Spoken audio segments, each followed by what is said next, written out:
And we're back. Huzzah.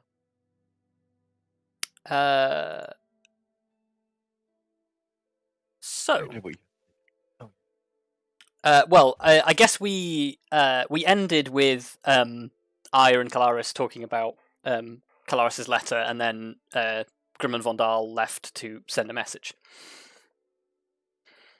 Whilst Elizabeth is looking for people to read books with her. Yeah, I guess, because Rihanna's the wizard, so good candidate. Auden Yes. got mentioned, so good candidate. Rihanna's not a wizard, but yes. Well, yeah, okay, knows magic. Yeah, Riella and Auden are probably your best when it comes to books, considering your other options are Saber, Kada, who is relatively intelligent and knows a bit of magic, but is nowhere near sort of the same level. There's Gorgo, and then there's Lars, and Gorgo and Lars are very much of the same cloth. Yeah. But no, yeah, she's just like, yeah. Anyone who's not busy and is relatively familiar with books, she's just grabbing. Okay. Well, only, trusted people. Yeah. Well, yeah, okay, that too. Okay, so go ahead and give me an investigation check aided by your companions. Meanwhile, Vondal sends your message, Grim. Oh, yes. And a few moments later, a message comes back, and Vondal recites it, which is, "I'm taking a small break at the Grove. You're always welcome."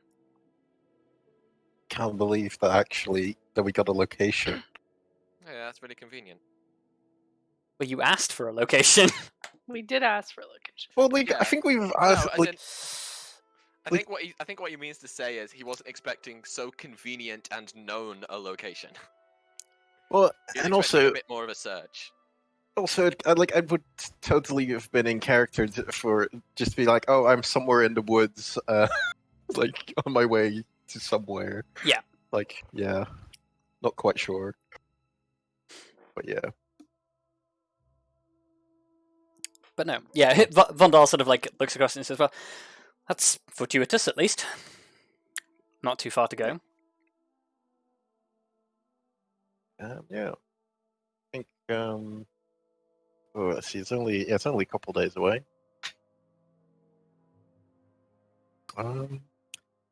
Yeah. I think we should probably. I'll ask the others who wants to go. Because I don't think we'll need the whole squad to, have a talk. Yeah, Vondal just sort of nods and says, "Yeah, well, yeah, I guess let me know what you want everyone else to get done, and we'll work on it. I'll go away and look in my books and see what I need to commune, and yeah, you go do that." Okay, yeah, he splits off from you. Elizabeth, in the meantime, you grab Auden and Riella and lock yourselves in a room together and begin to read. In the meantime as well, Riella will teach you the symbols that she learned, the various symbols. I guess give me just a quick intelligence check. Just straight intelligence. Yes. Well, we're fucked. We're asking the lesbian to do a straight intelligence, guys. Wow. See, I told you. Okay. So you sit down and examine these symbols that Riella sort of lists off, and you can't really draw all that much from them. They don't resemble any language that you're familiar with, and they don't really conform to sort of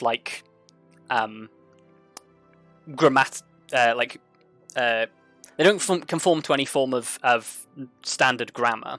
So you suspect that they are exactly that. They are just symbols that denote specific things that you have to be you have to be in the knowledge to understand what the symbols mean. And you're not, without more context, you're not really able to extrapolate. But yeah, Rail sort of gives you those symbols, and yeah, you could quite easily identify them in the future. Yeah. As for looking through all of your books, there aren't any mentions of Azrael specifically, but you do find mentions of the efforts of necromancer cults, particularly necromancer cults who are in search of immortality as a focus. Names. Lathamon did write at least a short amount on the necromancer cults and their aims, of which he poo-poos a lot of their grand ideals. Although he doesn't consider the pursuit of necromancy a futile one, but the art of lichdom, etc., he considers to just be too unpredictable and too dangerous to be a reasonable path to the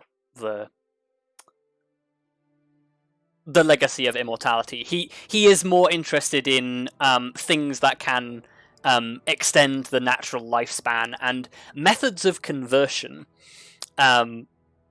He talks about the idea of transferring the human consciousness into like thinking machines and these grand ideals that you don't think he possibly ever got to come to fruition, although maybe he did, because having seen some of the intelligent machines that you met in his fortress, maybe he had more success than most. He probably could have got there even if he didn't succeed. Yeah. It's a sort of thing where you think you read it and you begin to think, oh, okay, I can understand where he's going, what he's driving at. But yeah, he has somewhat of a respect for necromancy as an art, but he abhors these necromancer cults who he generally considers to be just a nuisance and just a general threat to realm stability rather than like actual viable magicians.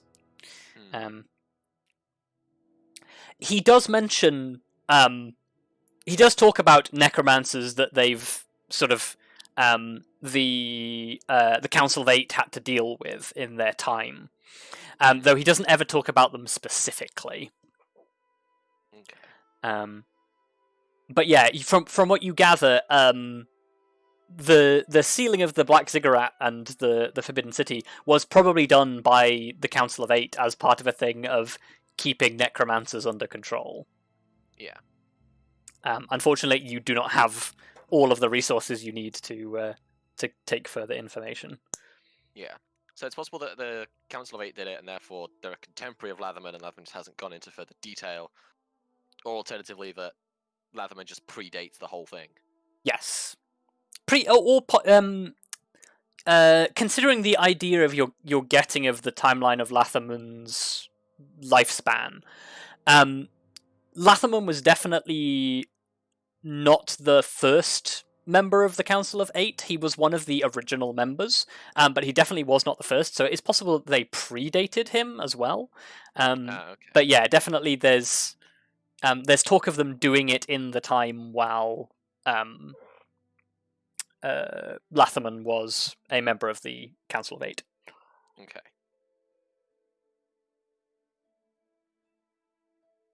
So at least we know the kind of time frame we're looking at. Yes. Fair enough. Unfortunately, with going through all this and talking it over with Auden and Riala, who, honestly, Auden and Riala are very intelligent, but you lose them 20 minutes into the conversation.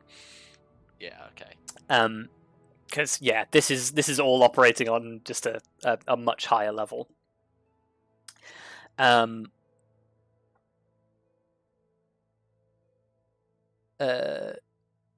from talking it over with Auden and Riala, you get the feeling that you are unlikely to find anything like this in modern history books or anything like that. And if Azrael has been sealed away for that long and only just has come back, it's unlikely anybody will have heard of him. It sounds like he may have been the leader of this cult of necromancers that was locked away and has subsequently become powerful enough to be notable. Yeah. He may not have been notable before.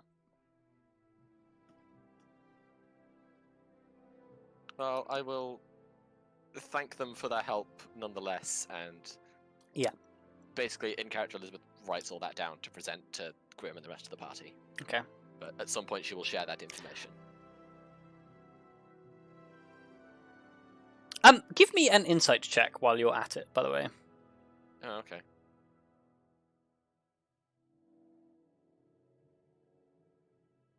Okay. For fuck's sake.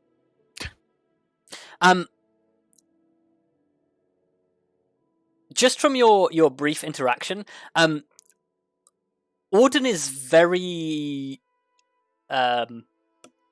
very intent on trying to appease you. He is the first one to jump on any request you make of him. Which one? Who was? Yeah, sorry, I'm terrible. Or Auden is the half drow. Okay. Yeah, I thought so, but there you go. Yeah. And that is all you get from the insight check. Yeah. Okay. I won't do anything with that little information, but like, I guess they're probably at that for a good couple of hours. But she'll thank them both for their help, and yeah, if once they reach the point where they don't think we can get any more, she'll dismiss them. Okay. Yep. They leave quite tired. Yeah. And she probably does like a call out, like, thanks again, and sorry for dragging you into that. And then, yeah, she starts writing it up to present to the others. Okay, cool. It is probably like a decent ways into the afternoon by the time you finish. Yeah. What are the rest of you doing?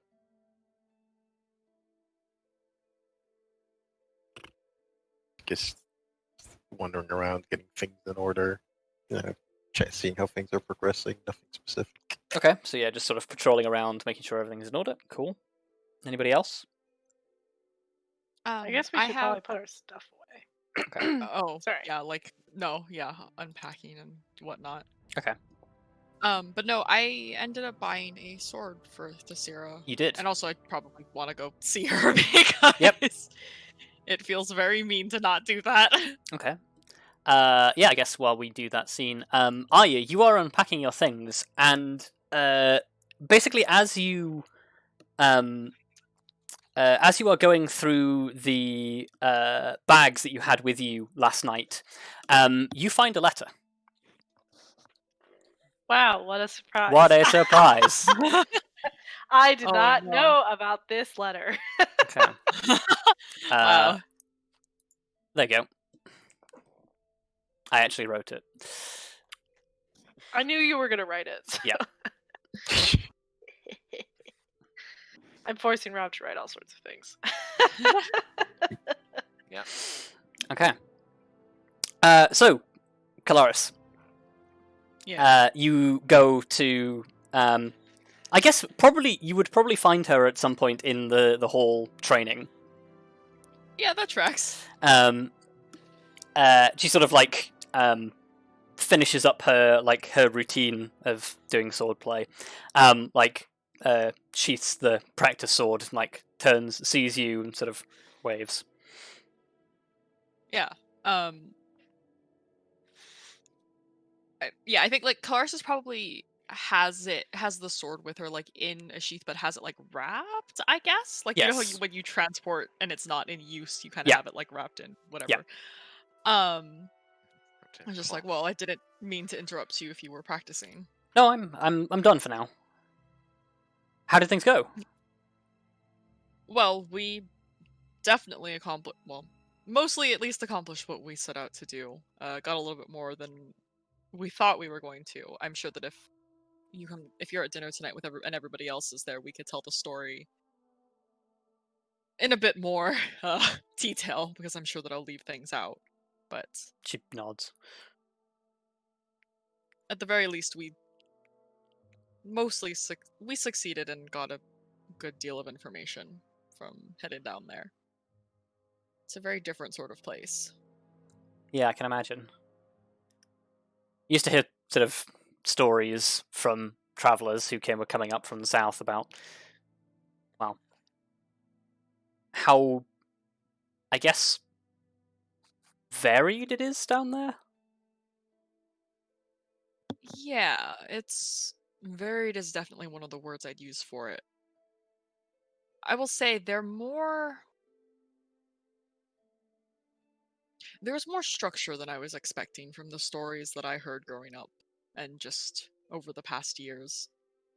Yeah, the way they painted is sort of like this lawless wasteland, but that never really made any sense. Because if it was a lawless wasteland, then why would people go there? Exactly. And people seem to be pushing for some sort of change, or at least a bit of a difference in the way things are structured, so depending on how that goes, things may actually turn out quite nicely down there. And people aren't at your throat as much as I was expecting either. Maybe that was wrong of me to go down there expecting, but with the picture that people paint, it's hard not to think that that might be the case. She sort of nods and says, yeah, I get that. I mean, I always heard a lot of stories about everything that happened outside of our home, and, well, since coming here, I've found out that a lot of it's not true, so I am starting to wonder what else is not true. I think we've had very much the same experience on that front. I've learned to take it all with a very large helping of salt, instead of just the grain that people like to use in that expression. She sort of like nods, is like, yeah, I don't really get that expression. No, I don't either, but people seem to understand it when you use it. Like, I imagine it's not an expression that's used in Dragonborn No. language, so... That's possibly ironic, because the Dragonborn area, like, on the map, is probably a place where a lot of salt comes from. Ha ha ha ha ha. Yes. Well, But the expression doesn't necessarily make sense just because you have salt, like... Yeah, it also doesn't translate into the language at all. Yeah. Yeah. Because it probably translates very literally, and it's like, I don't understand. Yeah. But I didn't necessarily come here to discussing the differences is always nice, and it's nice to have those sorts of eye-openers, but I got something for you while we were down there. I just kind of, like, present the wrapped sword. Her eyes go very wide. I know that you've been... What you have is fine, what you've been using is working quite well for you, but you've grown a bit. I think she's still growing, right? I'm not totally wrong in her age. Yeah, I was like, I'm pretty sure, like, her age range, she's still, like, technically growing. Yeah, she's mostly filled out, but yeah, there is a little bit left in her. Yeah, but you're growing, and you've improved enough that I think that you are ready for something a bit more than what you've got already. She sort of, like, takes it from you very carefully, just sort of, like, slowly unsheaths it and, like, holds it out, tests the weight of it.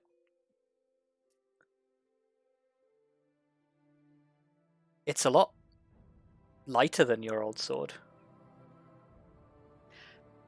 My old sword was maybe a bit unusually heavy, to be fair. Yeah, it's not a bad thing. She sort of, like, swings it around a little and sort of, like, gets used to it.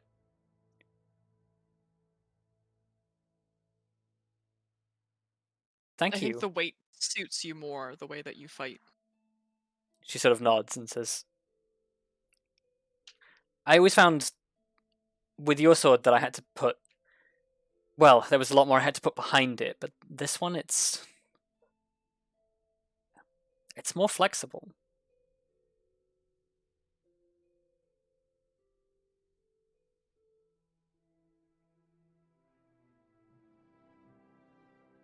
I think she then like looks at you as if she's weighing up like asking a question.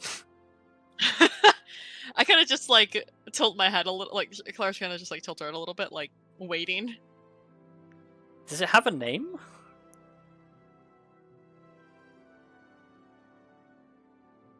It's yours to give. It's your sword now. She sort of stands there looking at it.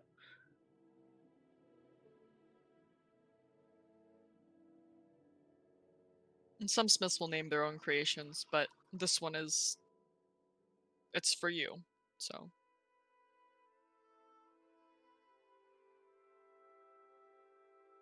I think just under her breath she says, I'm gonna call it Shivi. And Kelariis just like fully out loud just laughs. She immediately just blushes. I'm confused. That's the draconic nickname for Kelariis. Yeah. Oh. It basically means like guardian or protector. But it's the pet name. Did she seem serious, or was that like a joke? No, she's deadly serious, which is why she's blushing. Okay. Yeah, I figured. I just wanted to make sure I interpret that correctly. Yeah. Just, I mean, if you chose to name your sword that is an honor to the nickname that is used for me. So. She just like looks a little awkward and just like hurriedly like puts like resheaths the sword and is like, "Thank you. It means a lot." You're welcome. And who would I be if I didn't provide the correct equipment for my squire? And just kind of like a toothy grin. She like sort of smiles back and says, "Yeah, there is that." It is more than that, though. You've worked hard, and you've come a very long way from when I first saw you at the market. I was just like, oh, that was literally the town we lived next to now. I didn't even realize until I was thinking about it. Yeah. Yeah, she sort of like smiles, like sort of like looks down, like thinking about it, and looks up again and says, I mean, you're going to help me break it in, right? Of course. She seems fairly happy with that. Yeah. Okay, cool. Yeah, I think that the two of you sort of like break away and chat amongst yourselves. Yeah. I'll probably also just like stop. I don't think it needs to be like a full scene, but just like stop by and say hi to Cal and make sure he's chill, because we did kind of like bring him back and then he immediately leave again. Yeah, he probably does have some things to say to you actually. Oh, well, somebody else can go first because like I don't want to do two things back to back. Okay, cool. Anyone else got anything they want to do? Arya's probably gonna start writing a response to Jaldrum right now. Okay. But I'll write that later. Fair.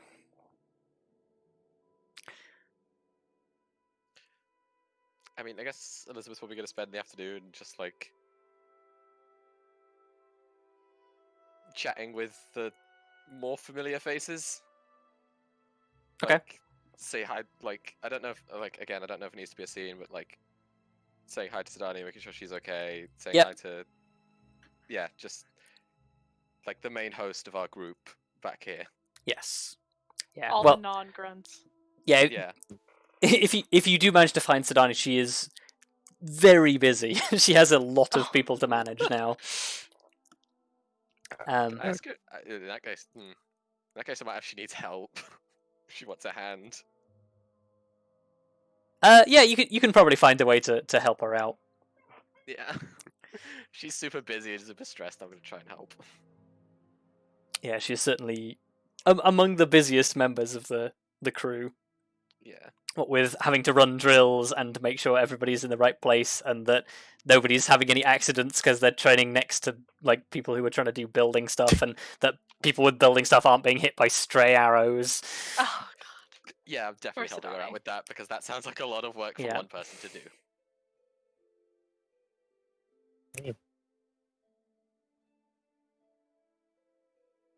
Okay.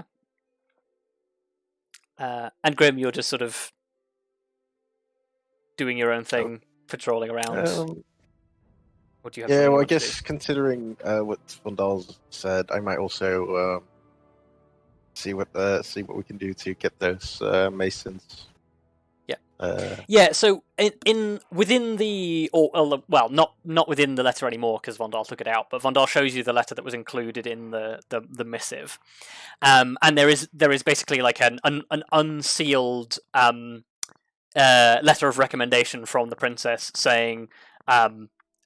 These people are in search of workers. You come very highly recommended.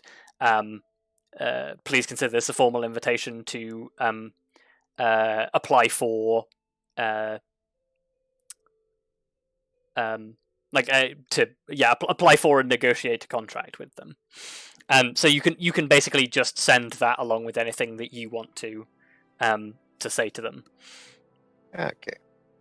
And it would give you an address as well because they are out in names. They are out in the city of Hearth, so like the dwarven capital, or the eastern dwarven capital, at least. Yeah, that is a quite a ways away, but I guess we still have plenty of stuff to do. So Yes, yeah. There's no danger of the walls and buildings getting finished before they get here. Yeah.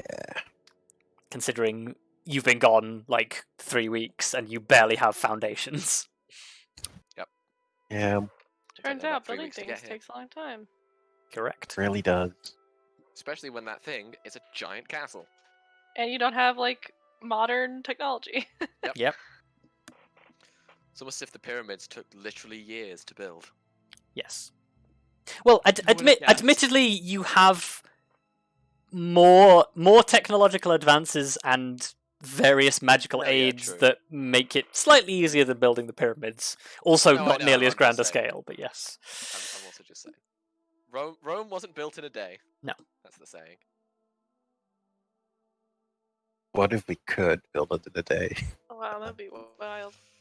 Well, technically we could if I had a certain spell, but it wouldn't last very long unless I cast that spell Yeah. every fucking day. I guess. There's one thing. I guess once we get to like dinner and everybody's together again, I will ask who's interested in traveling out to meet V.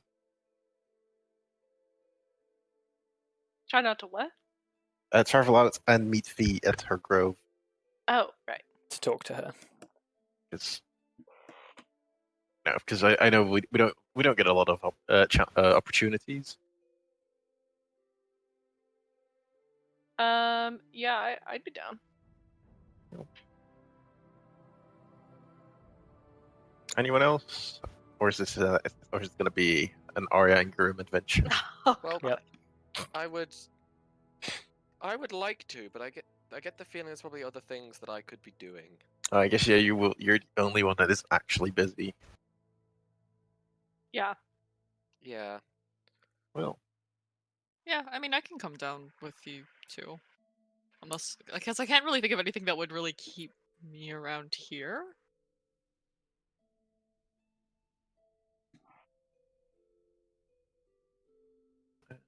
It's your choice. Actually, you know what I'll do is I'll stay in the area and I'll stay here and I'll stick with like the groups that go out for like patrols or to do stuff in the town and whatnot. Okay. Like basically I'll go with the Sierra and do stuff. Maybe we'll pick out some weirder shit that we wouldn't usually send people on and go fuck around with some stuff that we wouldn't send normal mercenary people to go to. Yeah. You're gonna do some Radiant side quests. Yeah, you know. Side quest with your squire. Hell yeah, Squire side quest. Yeah, we're gonna go bond and we're gonna level up. It'll be great. Yeah, Squad exactly. quest. Like those quests. It's those quests in Dragon Age that are like the character specific. I have You're not just played gonna- that. Ah, yes. Loyalty quests. Yeah, Ah,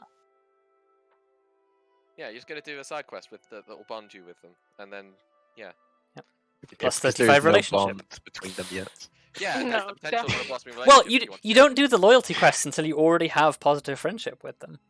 Yeah, Oh. Yeah, fair enough. I would hope we have positive friendship. yeah, I Don't bought worry. her I- a sword. yeah, I mean, also, everything else. yeah, yeah.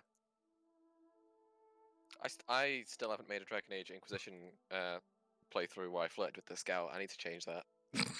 Anyway.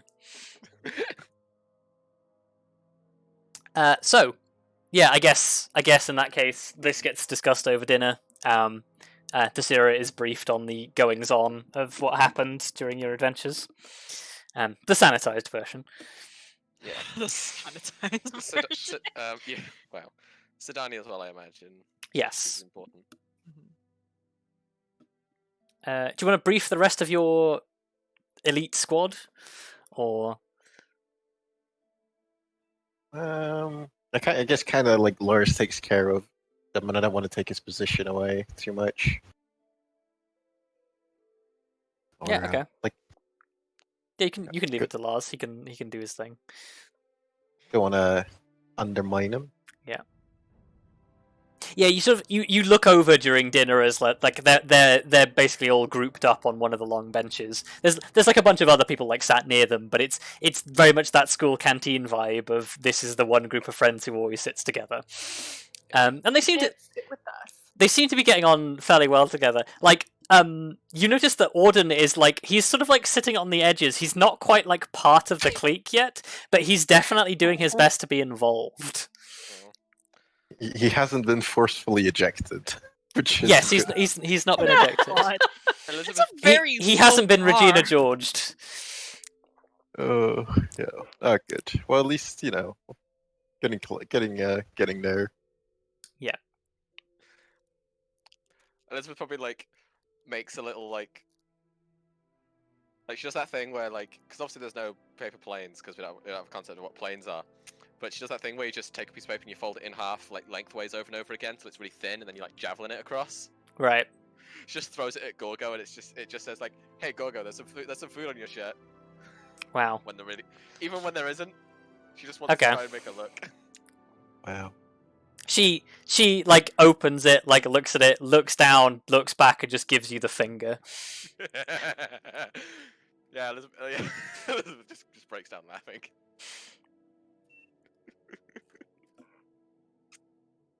Got him. Okay. So yeah, I guess after that, Kelariis, you go and find Cal. You sort of you happen across him in the barracks. He's just sort of sitting on one of the bunks in the barracks, with a book on his knee, hunched over, drumming against the side of the bunk, just in a I guess in a time signature, as he's sort of writing in the book. And yeah, he definitely seems incredibly focused on what it is that he's doing. I will probably wait a bit to see if this is something that he happens to be wrapping up soon, but I definitely won't interrupt him if he seems focused. I'm not in a rush. Yeah, I don't have anything to do tonight. You sort of today or whatever. You hang around sort of at the edge of the bunk, and he doesn't even seem to notice your presence, and he's sort of sitting there just writing and muttering under his breath and draconic.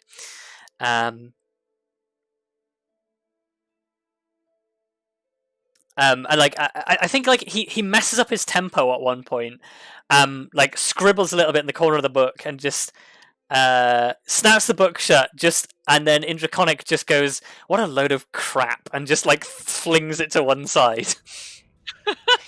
Looks up and sees you, and he's like, "Ah, Kelariis, sorry, pardon my language." Yeah, Kelariis again does like the full outward laugh, like, Yeah. oh, if you think that's language that'll bother me, you're I think you greatly overestimate how the sort of people that I've been around.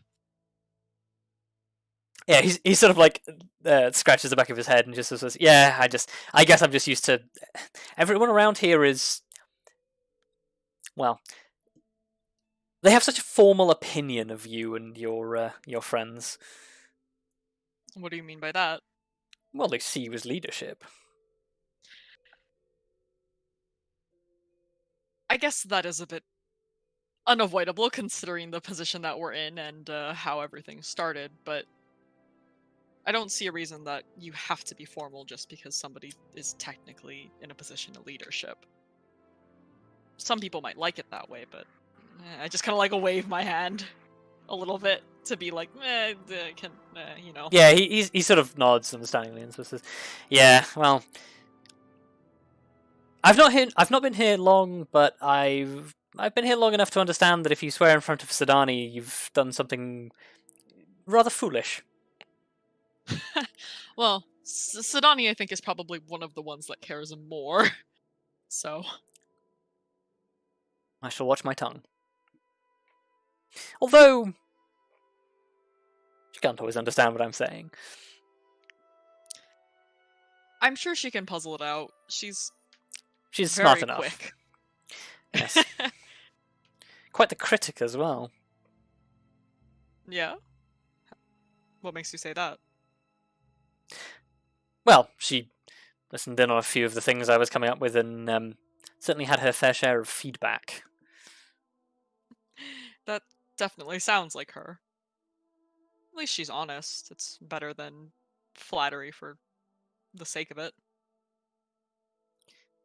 He sort of like hums and haws and says, "Yeah, well, she just has no sense of tempo." I thought you were about to say tact, and I was going to say that she gets that from Grim, but... That too, but I can deal with that.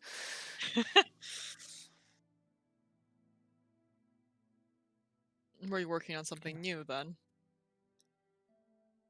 He sort of pulls the book like back close to himself. Yes, one of my newer tales. I'm trying something a little bit different, but I'm struggling, if I'm being honest.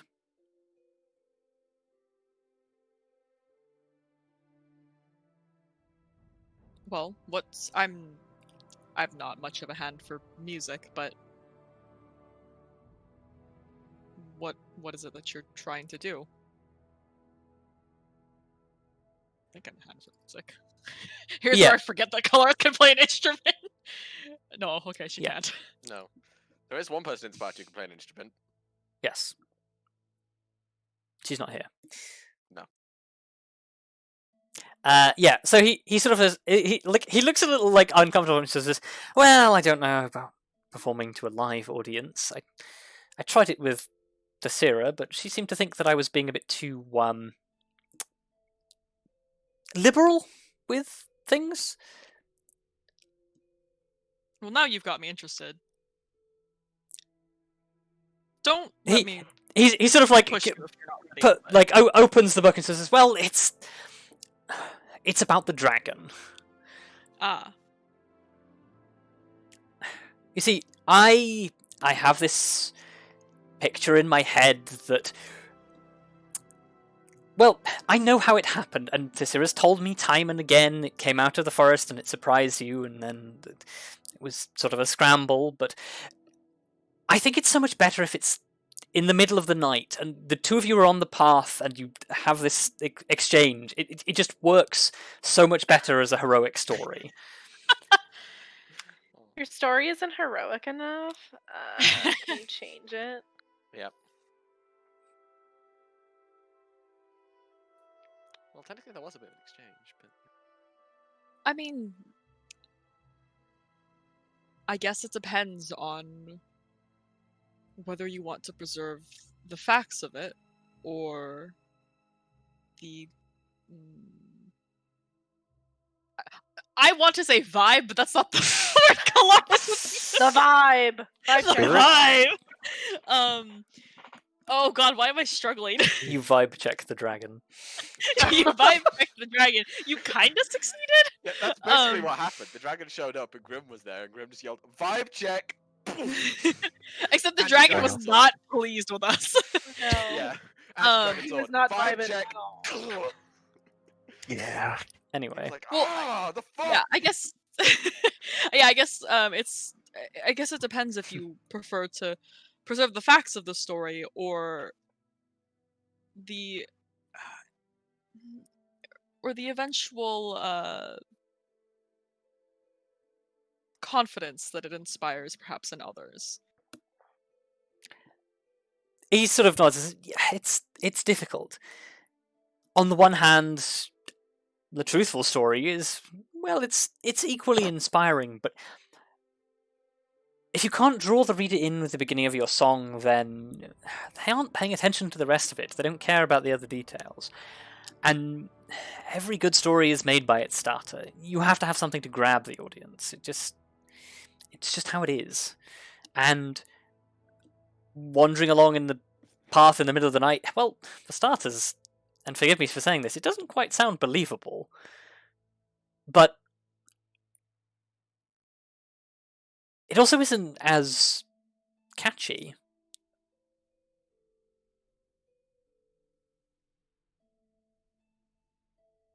I don't mean to speak out of turn, of course. I mean, it's your adventure, and at the end of the day, I can only really write what you think is right.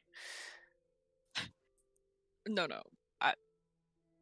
I will take no offense to whatever story you may decide to tell, whatever is best for what you are doing. Everybody will have their own interpretation of it, and I can control it no less than anybody else that was there. It really will depend on how you and others who spread the tale want to frame it. And there are reasons to change a little bit of the facts. And perhaps some people will find the travelers and the knights on the road an interesting start where others won't. But you would know that better than I would. I'm no storyteller. I'm the one out on the road. Well, I suppose you... Would you like to hear it? If you're I mean, it's willing not to share. finished, but I don't know. I've been looking at this same blasted verse for... What time is it? I don't know what time. You tell him what time it is. Yeah, I'll tell him what time it is. He like sort of like looks at you and is like, the last 3 hours apparently, and it still just doesn't. I can't make it work. Maybe I need someone else's ear to sort of listen to it and work it out. I can't promise that I'll have any particularly helpful thoughts, but I'm more than happy to hear it. That's all right. I used to pass these things by my landlord, and he used to tell me to just shut the hell up. But some constructive criticism for a change won't go amiss. I love Cal. I know. He stole my son! Pretty good. Um, No lie. I will save you the horrors of me attempting to sing. But yeah, Cal proceeds to recite his verses, along with sort of like he drums a little on the side of the bed, but it's more to keep him in tempo as it is to sort of contribute anything to the story. And yeah, he sort of recites this tale of basically like the four adventurers traveling along the road by moonlight, and all of a sudden out of the midnight mist comes a hulking dragon, and he sort of tells this tale of how you and the dragon engage in this battle of wits to determine who gets safe passage, or determine if you get safe passage. And then like he sort of gets to the end of it, and like the dragon cheats, and then he's sort of like it's half-hearted, and he's like, and that's where I'm stuck.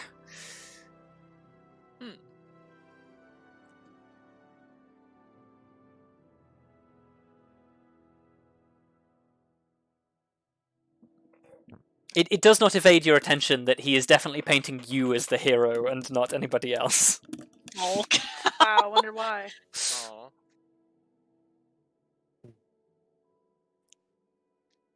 Who 'Cause actually? he's got a Grim- big fat crush on you. Look, you can't say shit now where Arya is. Yeah. Yeah. Yeah, you can't talk anymore, Luka. You've lost that right. Well, she hasn't lost the right, but she definitely isn't free of You are now a hypocrite. retaliation now. And also, Kelariis has talked to Cal about this. Yep. Doesn't mean it doesn't still exist. I know. Sweet boy. Yeah. Who was actually Grim who did most of the talking, right? I'm not remembering Yes, that wrong. it was Grim. Oh yeah, of course. I just stepped For out. some strange reason, it usually I is. don't know why we let Grim talk, but you know. Yeah. We usually make You know, the mistake, but It's very simple. Grim is the only one with the balls to do it. That's it. Yeah. Wow. He's also the only one with balls. Yeah. Yeah, that too. yeah, That is also true. also true. Like, this is the thing. Arya doesn't like talking. Kelariis doesn't like talking. Elizabeth likes talking, but she's very, very prone to just nervousness and not being able to think of what to say. Whereas Grim always knows what to say, even if it's, really stupid. So Grim just says it. I wouldn't say he knows what to say. He knows to He say. knows what he's going to say. Yeah, that's kind of what I meant. Like, Grim thinks of what to say and just says it, whereas Elizabeth spends too much time wondering if that would defend the other person or not. You say that. I feel like Elizabeth does have a tendency no, she has her to moments. loop Yeah. things. Or She has Yeah. her moments. Anyway, back to the moment. Yeah. I think Kelariis sits and thinks about it for a second. It's just, well, as much as I respect your vision of the way that you've arranged the conversation, you do know that Grim is the one who did most of the talking.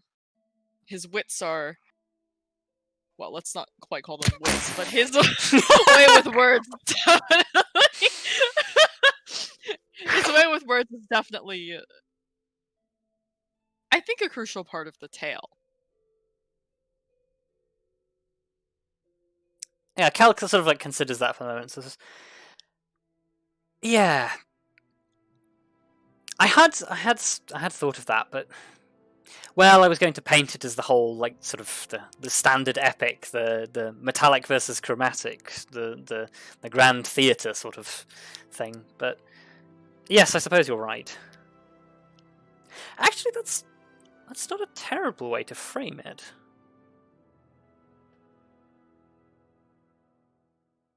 It's also something that could reach more people. I know that you, of course, are accustomed to performing for people of our kind, and just kind of gesture to the two of us. And they, I think, have it, and others, I think, at least have an idea of the old, rivalry is not the word that I'd use. The bad blood that runs between, at least historically, between the metallics and the chromatics, but to paint a picture of just the adventuring party rising up against such a force may inspire others in ways that such a focused tale may not have. Yeah, Cal sort of contemplates that for a moment and sort of says, "Yes, I suppose you could play it in two ways as well." Kind of tilt my head to be like, and how do you mean? Well, you have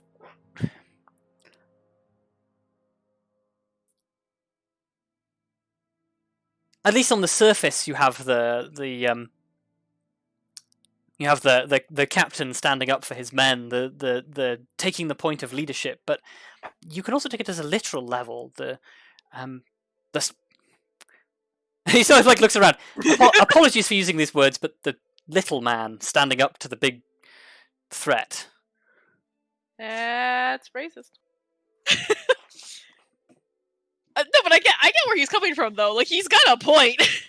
He does have a point. He does Yes. have a point because all of us are technically in this situation, the little ones. Yes, It is. but he's referring specifically to like the ideas of rising up against authority being a metaphor for the gnome fighting the dragon. Yes. No, I definitely get it. And I think Kelariis also does too. Which she kind of like. There's just like a wide grin of just like, well, that's never a story that I will find much fault in. So.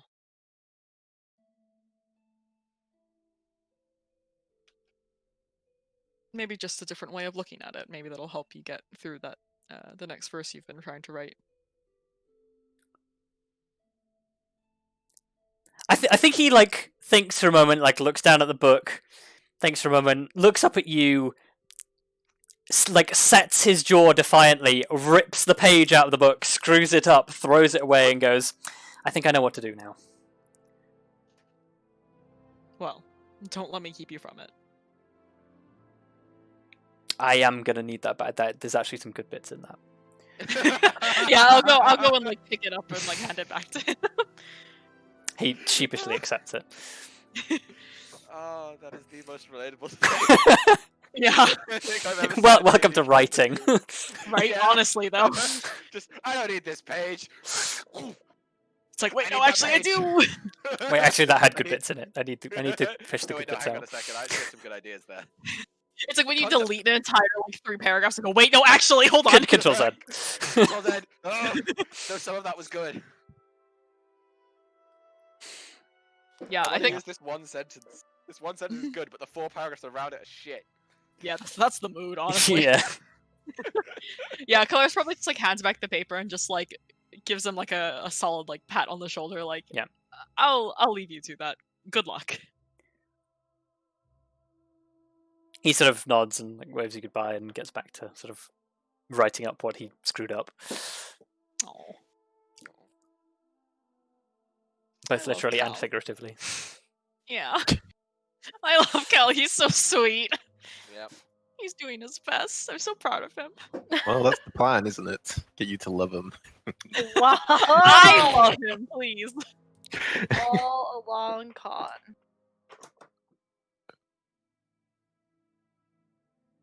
Oh wow.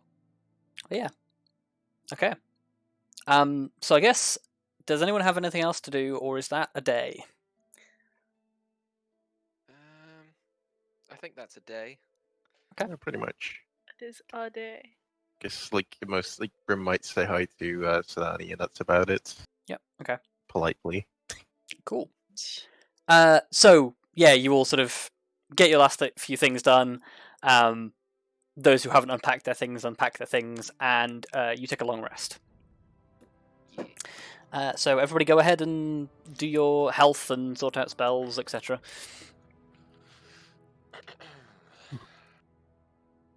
And yeah, we pick up with everybody rising with the next dawn.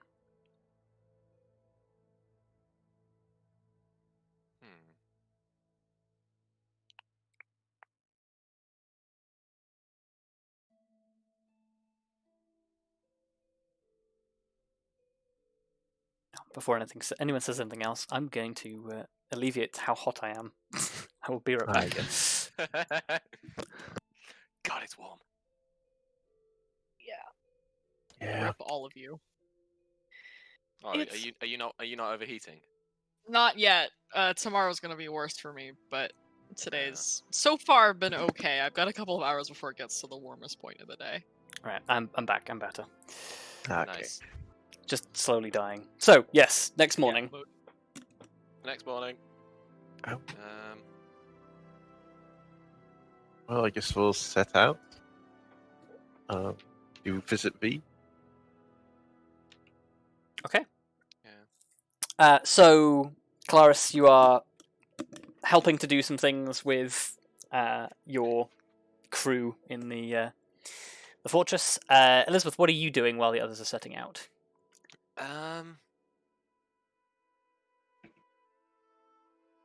Well, I suppose she needs to do the research, and the best place to do that is Argent.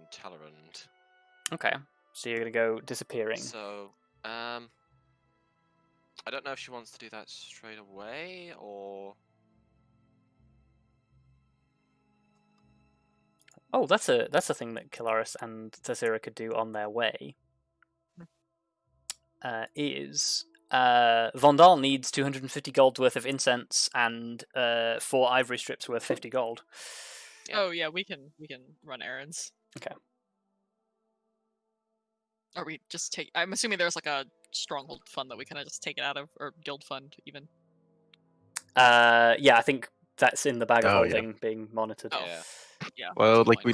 we left like 1,000 in the or 2,000 in the vault or something. Yeah. So you should have access to money. Is that noted in the bag of holding though? Yes. Yeah, so you'll Well, just need to, Oh, yeah. you'll need to reduce it from the bag of holding.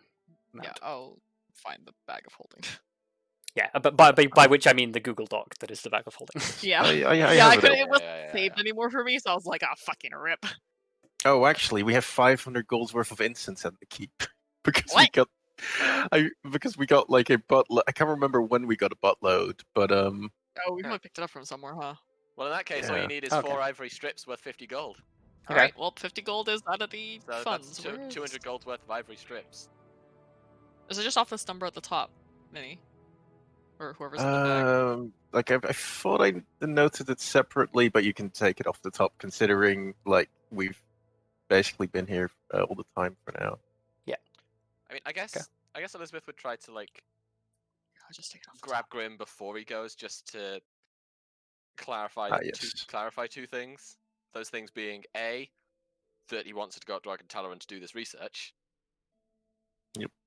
And is aware that she might stay up there for a bit, depending on how long it takes. And also, she still wants to check if she's okay to get a 1,500 gold spell component. Sure. Because that was a thing we discussed. Because she can cast shape change, which needs a jade circlet worth at least 1,500 gold. Sure. You can have it, I guess. Like I'm not gonna stop you. Like you've earned yeah. it. Nice. Okay. That might take a hot second to get commissioned, but sure. No, yeah, exactly. That's what she means. Like she's gonna go and find. So like, I guess the start of her day is she does that. Sees if Sidani needs help. Okay. Offers to help after she's commissioned a jade circlet from someone in the town, presumably. You're probably going to find it easier to find somebody to do that in Argent if you want to do that. Oh yeah, that's probably a good point actually. So yeah, in that case, she'll probably offer to help. See, I don't know that there are Yeah. any artisan jewelers true. of that level in. True. So yeah, she'll probably. Yeah, and I guess then in the morning she's probably gonna offer to help Sidani some more. And at the same time send a message to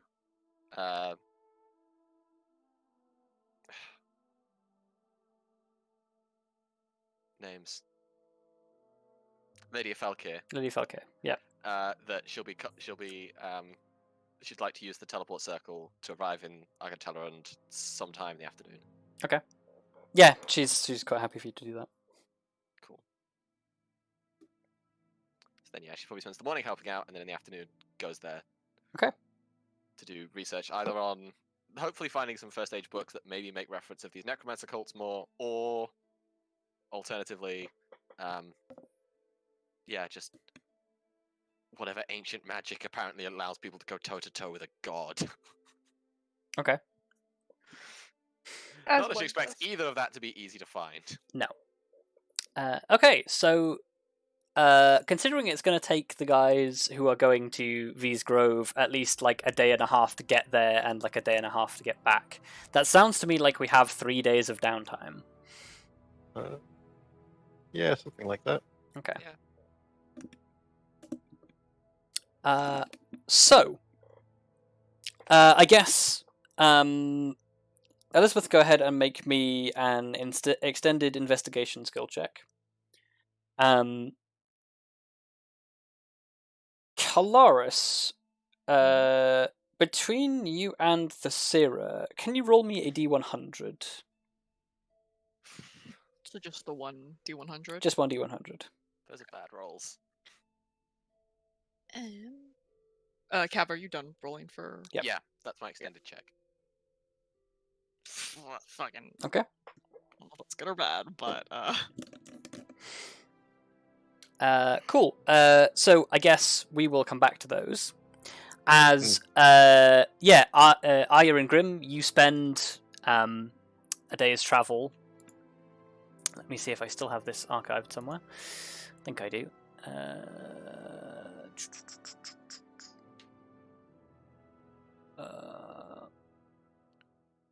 I do. Okay. Swoosh. Oh. Okay. So Oh, this is a nice familiar sight. it is. Yeah, been a while. A long while. Long. Long. So yeah, you drop by the Dryad Grove, and about probably still early on the second day, the two of you arrive, and it is a familiar sight to when you previously saw it, although everything almost looks to be considering it is now spring, everything seems to be bustling and in growth.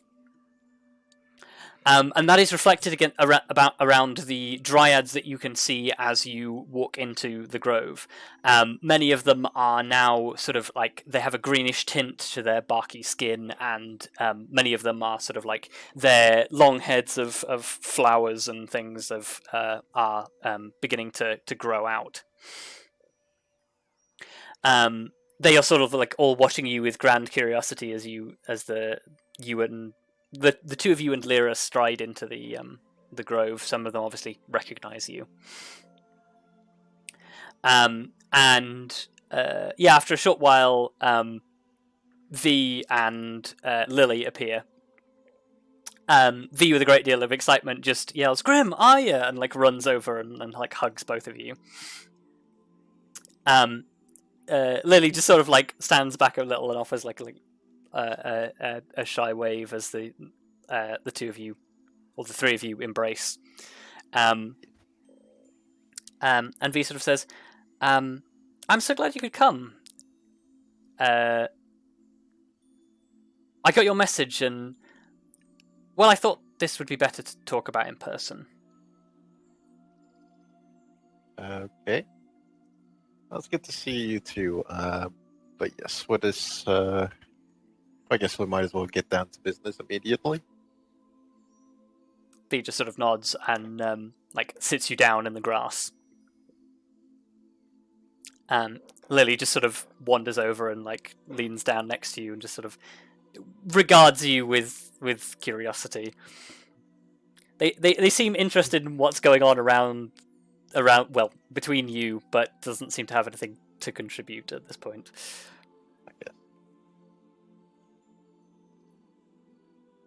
I guess V sort of like kneels down and says, "Well, I guess you have questions."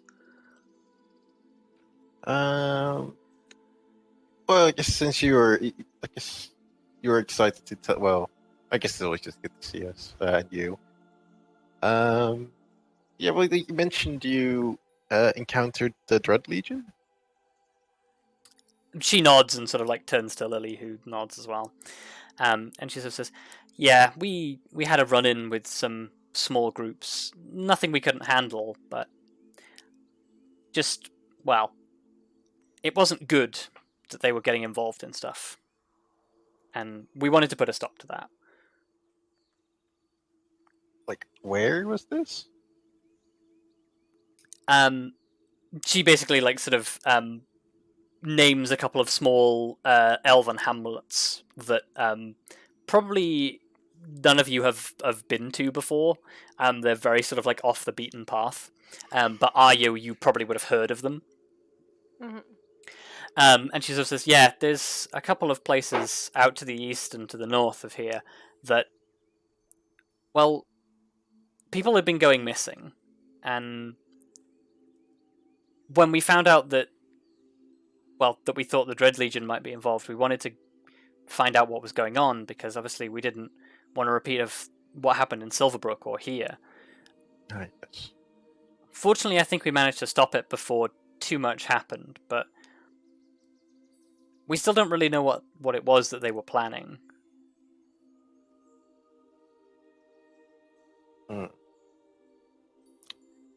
Well,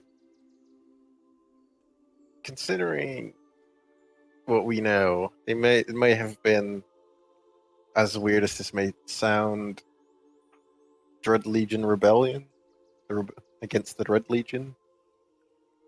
Like just them going out on their own path. Well, maybe not rebellion is not the right word, but Yeah, it seems they've splintered off into a couple different parts. Why? Seems there's been disagreements about their priorities and how things are being run, that kind of thing.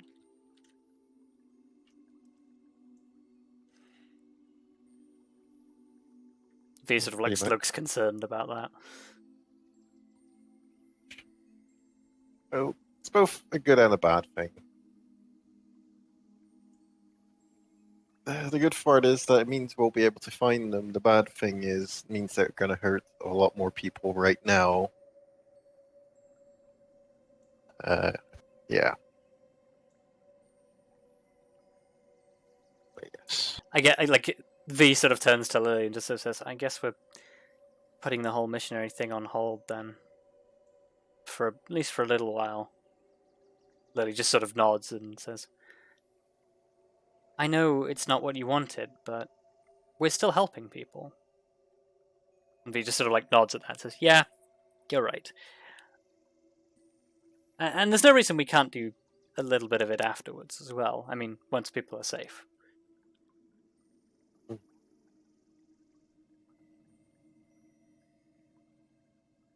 Well, wouldn't want to keep you from your mission. Still haven't quite figured out how that works.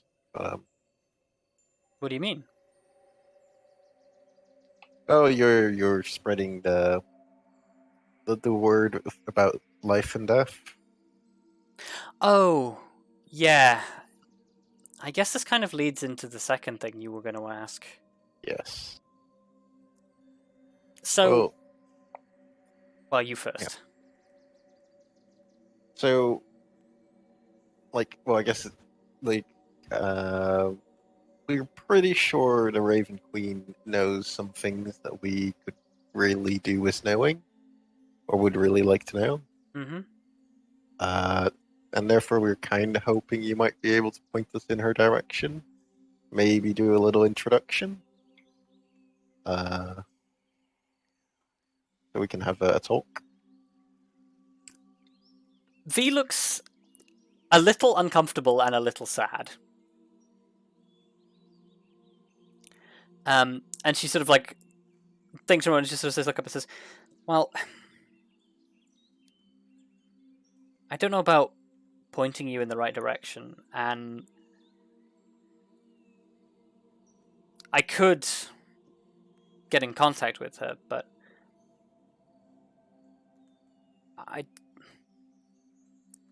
I don't know if she'll listen. We didn't exactly part on good terms.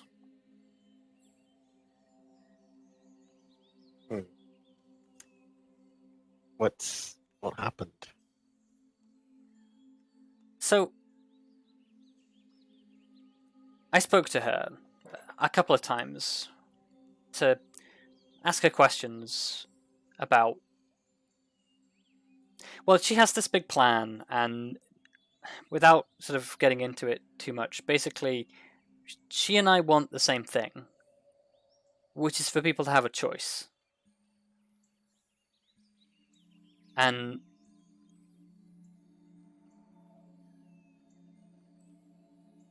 the way she wants to do it, I think she's going about it the wrong way. I think people should have the choice, but we shouldn't be forcing them to make it without knowing that they're going to have to make it.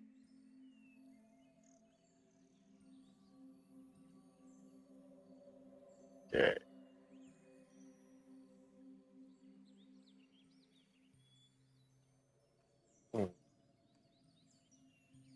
I will say she sort of like looks at you and like is like frantically expecting you to understand.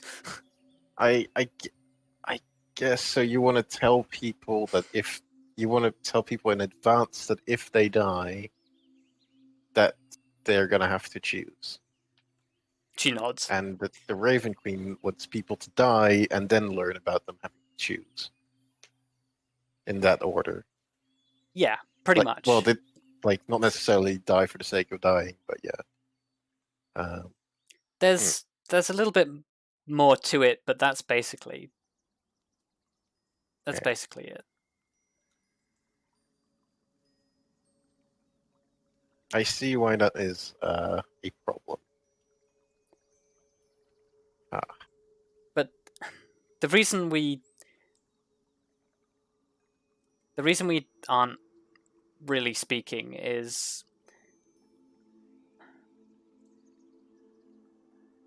she was treating me like I didn't understand. She kept lecturing me and telling me that I didn't understand things in the way that she did, and that I should be listening to her more and understanding what it is. But I understand perfectly. I know what it is that she's trying to say, and I still think that she's wrong. But she wouldn't understand that.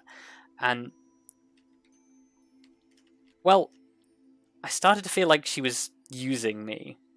And when I confronted her about it, she got all huffy and said that I was being too full of myself, and I kind of shouted at her a little bit and said I didn't want to talk to her. And I was going to find my own way to do things, which is what I've been doing. Yeah. They've been slowly talking to everyone one by one. Kind of. Wait. I guess, it's a place to start. I'm telling people, but also trying to find people who will go on to tell other people. Which is why I'm with Lily now.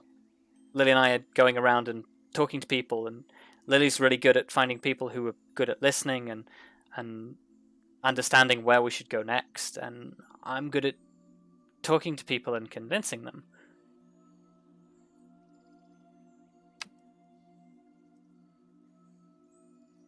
Well, unfortunately, I don't think that's a problem I can help you with. Like, I can tell people about it, but I'm not sure how... She sort of smiles and just says, "That's okay. I don't expect you to do anything. I just...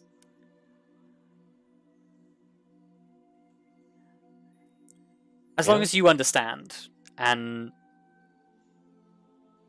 you don't try and tell me how to do it." Well, honestly, I wouldn't know how in this case.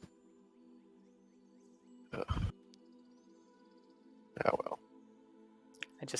This is something I have to do, and I'll find my own way to do it, and if people want to help, then they can help, but I understand that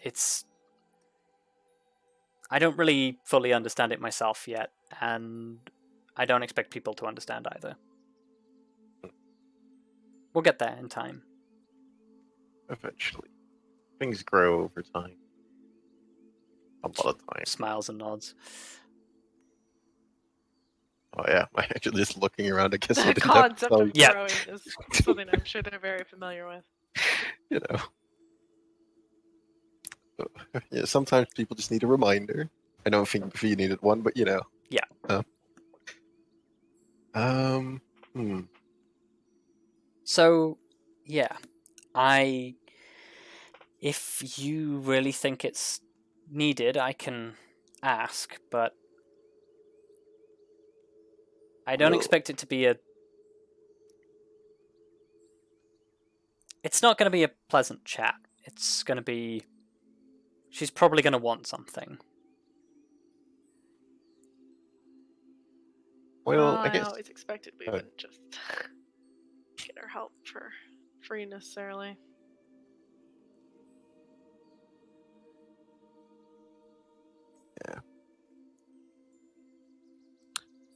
That said, perhaps because well, I guess both you and the Raven Queen would agree that every thing or one needs to die at some point, right?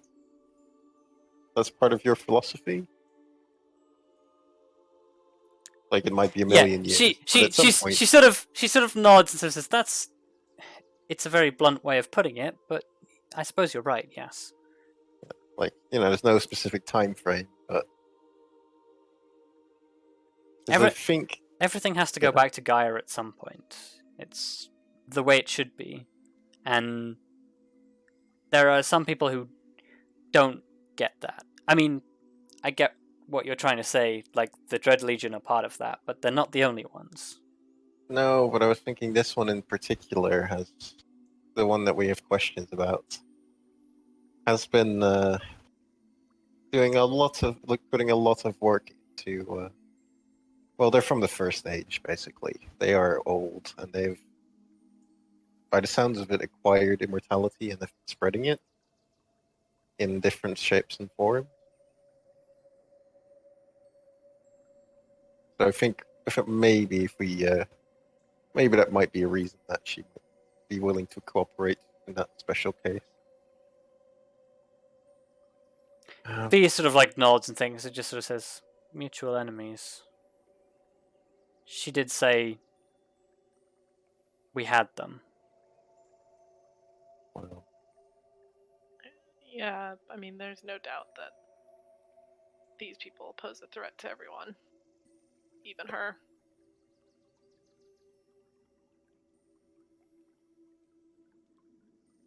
so I'm not gonna make you do it, but if you think the Raven Queen can help, I would sincerely appreciate if you sent a message.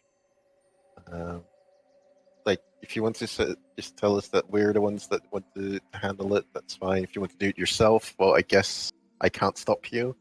I wouldn't suggest you going on your own, but yeah.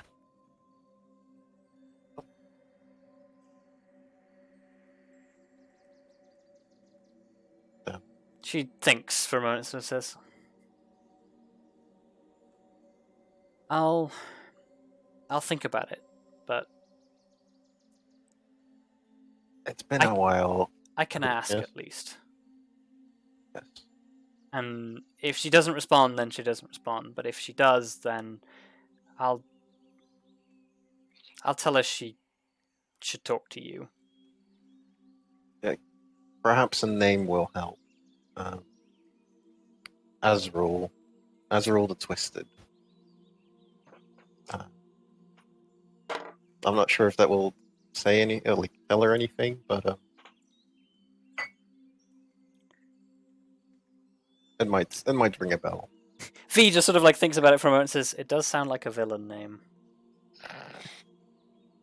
Yeah, there are not a lot of twisted people, or the Twisteds out there that are sane. For starters, it's just mean.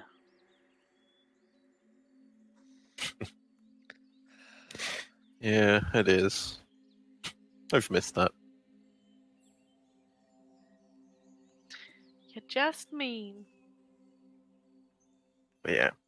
Oh, and just because it's been a while, you do the whole, send the message thing, right? Or you can do that. Mm-hmm. Magical.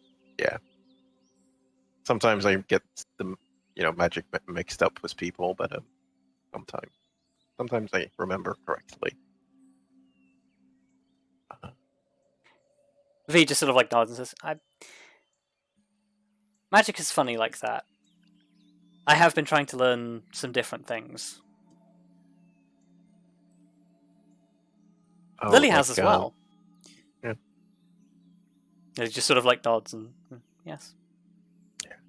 I remember one of your more recent projects was the like I can only describe them as living plants or trees or little fellows. V sort of like smiles and nods and says, "Ah, yes, the shrubs. Yes. Oh, well. I hope they're doing well. I didn't want to say goodbye to them, but they can take care of themselves." Well, I hope so. Yes. Well, I guess that kind of concludes the business portion of this meeting. I'm As sorry I usual, couldn't be more helpful. It's fine. Well, you can do so. Well, you might be able to do something, so that's more than we can ask. Although I guess before we head off, we should probably share with you what we've been doing recently. V just sort of like sits up straight and says, "Yes, I would like to know." Yeah. Kind of funny because recently we went to Cindershale, and man, they really like Arya down there. Oh, God. Holy shit, Arya's gonna kill you. Yes. Yeah, she is. Arya's gonna shoot him a severe look. Like Okay. it wasn't even because of your situation. It was just the way it was. Okay. Everyone wants to talk to her. Doesn't necessarily mean everyone liked her. Saying that a society mostly made up of drows loved me is quite a stretch. Yeah. Yeah, but you know, like I meant loved as everybody was interested. Yeah. Yeah. V sort of like examines this exchange and just sort of like turns to you, Arya, and says, "I can imagine that would be quite stressful." It was an interesting experience for sure. But I think I came away with quite a changed opinion about drows in general. She sort of like So far in perks my up a life, bit at that and sort of says, "Really? well, so That's far in my interesting." life, most of my experiences with drow have been negative. Never met a drow that didn't want to kill me. V nods, remembering. But it seems there are perhaps more progressive circles out there that are more willing to accept elves and my kind, and maybe I was being a little too judgmental myself about drows. Lily just sort of like observes this exchange and just says, "The drow are driven by bitterness. But they're not the only ones." No, they're definitely not. But I met some drows that really made me consider my assumptions about them.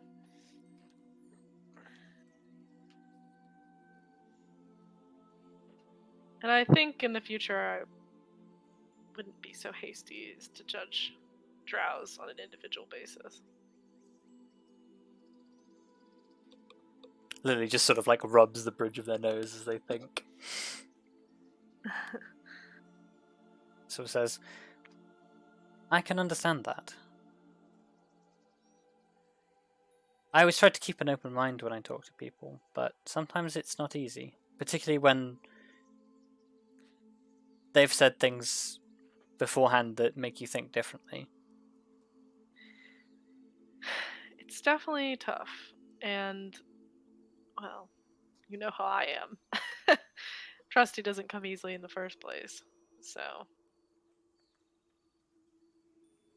But I think we had some good cultural exchanges. Oh, okay. That might change other stuff as well, if you know what I mean. Saliva. I had to make the joke. It was right there. Yeah. Yeah. Oh, Ferrous, you went a lot more innocent than I did. Anyway. Yeah. So.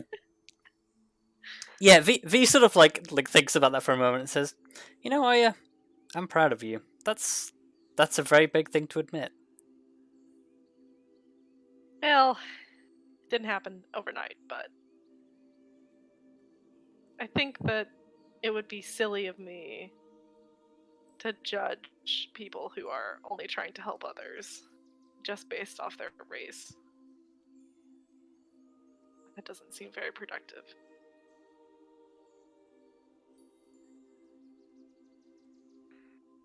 Yeah, I think like That's racism. V considers that for a moment and just sort of says, "Yeah,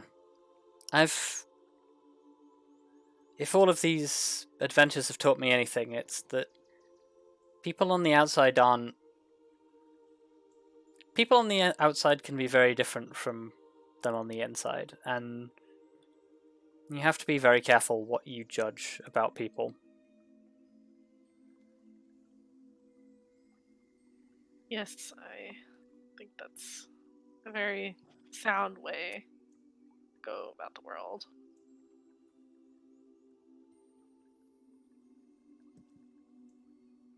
Yeah. I just wish more people took that view.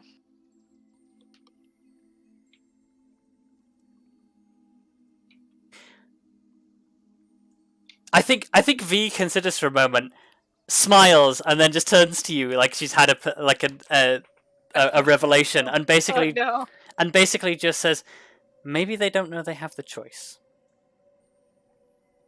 It's very possible.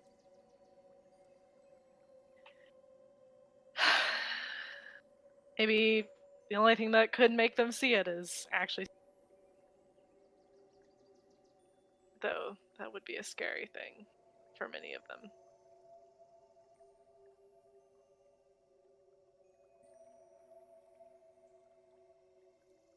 They have a lot of religions down there, don't they? Yes, they do. That's actually how we found some of the cult members, is by scoping out the churches, for lack of a better word. V sort of seems to think about that for a moment, so says,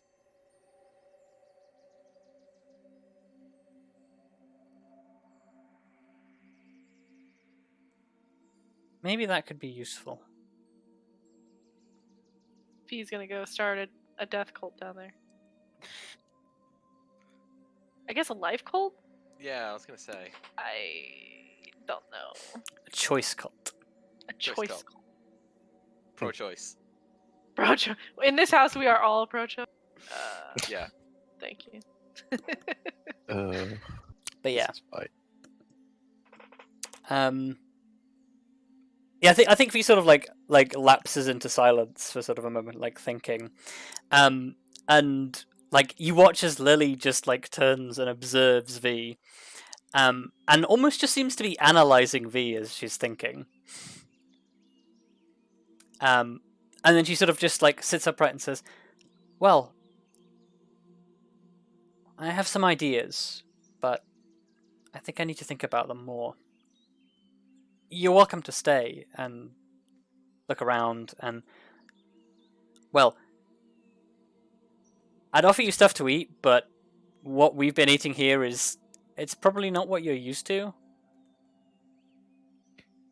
Well, I think we should probably stay for the night, right? And then we'll travel back. Yeah, that sounds right.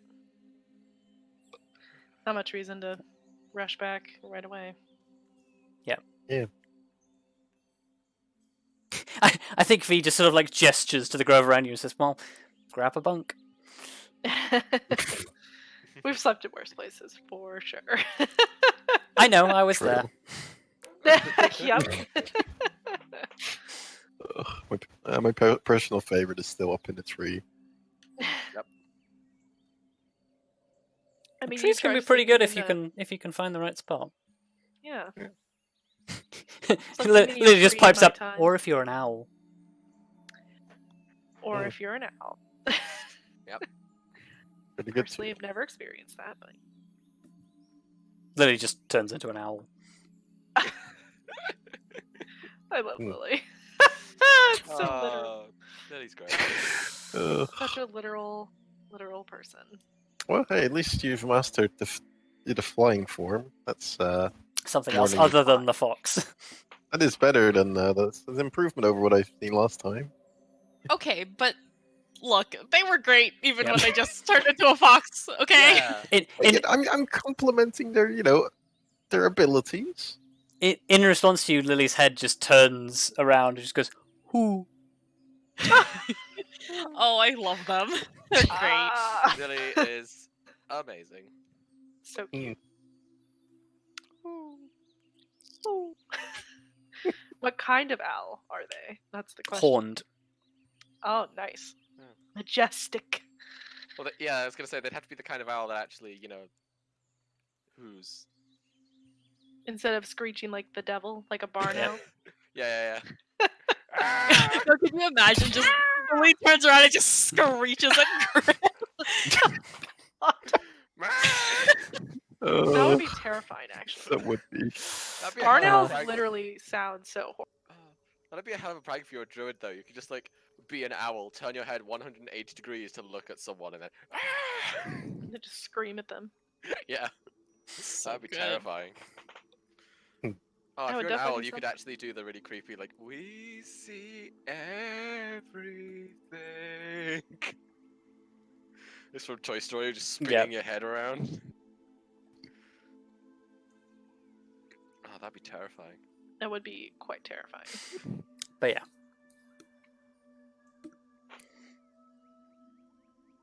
So yeah, you are free to sort of spend your time as you see fit in the glade. In the meantime, Kelariis, Hi. you and Tallithsyr run around doing some odd jobs, helping people out, dealing with some dangerous wildlife, and doing other things. And yeah, you manage to make a reasonable amount of gold while you're gone and have some bonding adventures. Unfortunately, none of it is really challenging. No. Yeah, it's a fun it's a fun experience between the two of you, but yeah, you don't get into any sort of amusing scrapes. It's just sort of it ends up just being easy jobs. There isn't really a whole bunch of other more interesting stuff to get done. But you do, between the two of you, manage to make 8 gold pieces each. Dang. Hell yeah. Nice. You know what? I'll take it.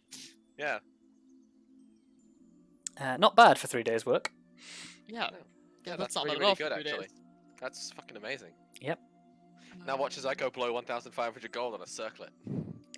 Well, Did you think add of the it as gold an already? It's that investment. gold she already had on her sheet. Ferrous. I have not added gold yet. Oh, okay, she had. Well, it was just because she already had. I guess she already had 8 gold, so I wasn't sure if you had added it already. I have not, no. So I was just double checking. So That was just some random spending money that she had, I guess. Ah, she's Yeah, literally sure. doubled her gold. I'm so proud of her. Well, admittedly, she doesn't pay for much anymore. That's Yeah. true. That's true. we kind of Yeah. pay Yeah, for 'cause- things out of the. Yeah, she has The usual accommodation, account. she has food. Yeah. Mhm. She's essentially like a fully catered employee, so Yeah. Yeah. Yeah. Say what you like about the Amber Eagle, but we have some pretty sweet benefit. We feed you, and also you We- can live here while we have room. you get dental. And also, we have the best healthcare around because we can literally bring you back from the dead. Well, within some restrictions, but yes. Yeah. Costs us a lot Some of money, restrictions technically. may Yeah. apply. There's an Yeah. asterisk at the bottom. But do we have Not be dental? dismembered or disemboweled, or But do we have dental? That's the real question. do we have I don't know if what? anybody has Dental. dental. Yeah, Oh, do we have I Well, I dental? guess we know. kind of do because we have I don't know. Lesser restoration probably doesn't cover it, but if there's what is it, major, big Oh, Yeah, greater. that one. one that restores limbs and stuff. Yeah, I because guess you Von could restore John teeth. probably Are has teeth that. limbs? Teeth are Well, bones. it doesn't specify. It doesn't specify limbs. It It does. yeah, just it say does. body It does. parts. It does restore bones, I guess. Yeah, Yeah. so There like we I would go. imagine Boom. that of Also, it doesn't. I don't birds? think it specifies limbs. I think it just says body parts.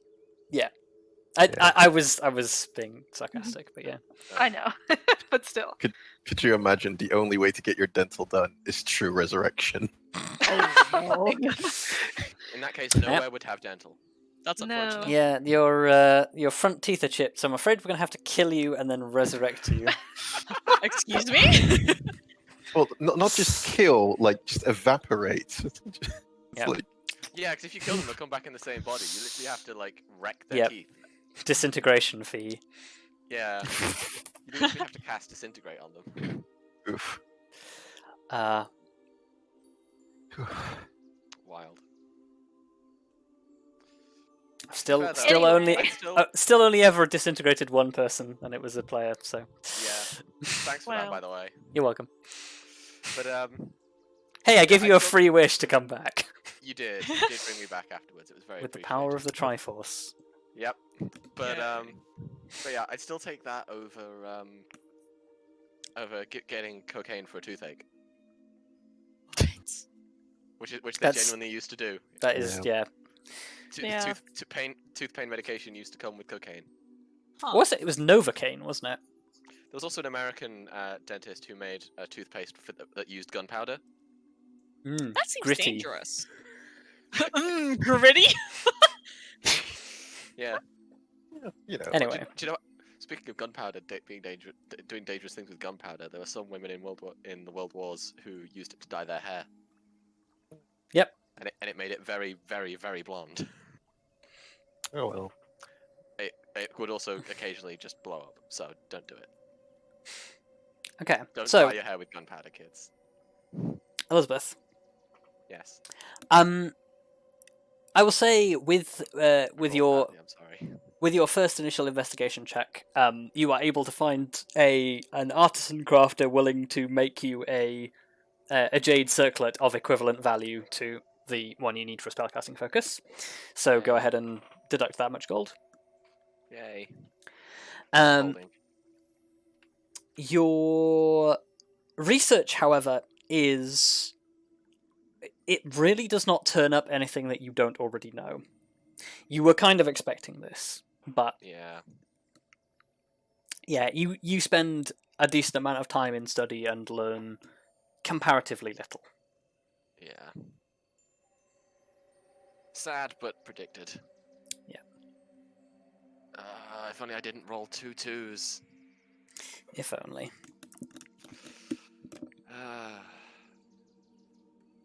Well, you know, Oh, at God, least we're thinking about that now. didn't do nothing.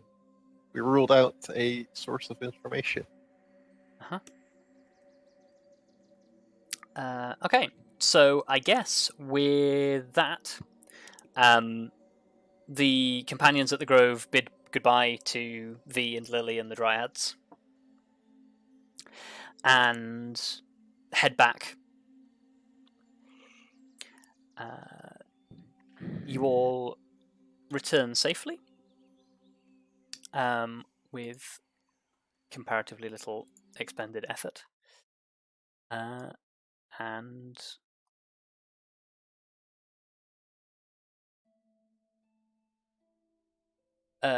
when you return back to the camp,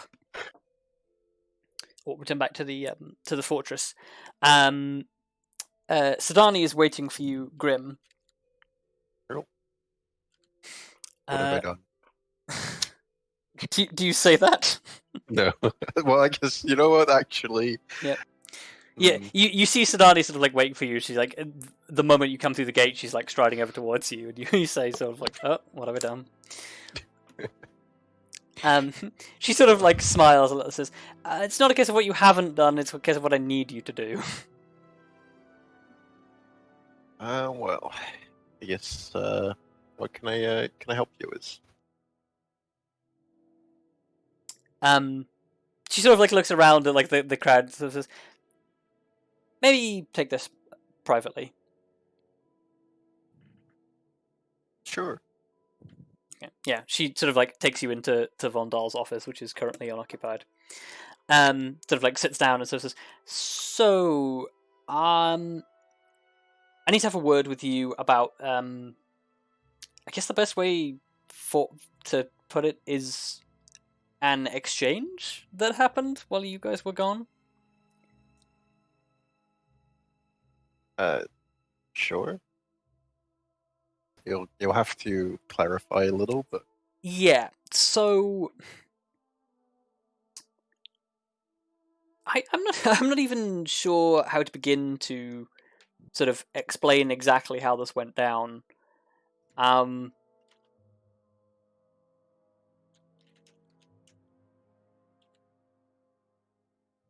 So I guess I'll just tell you how this happened from my point of view. I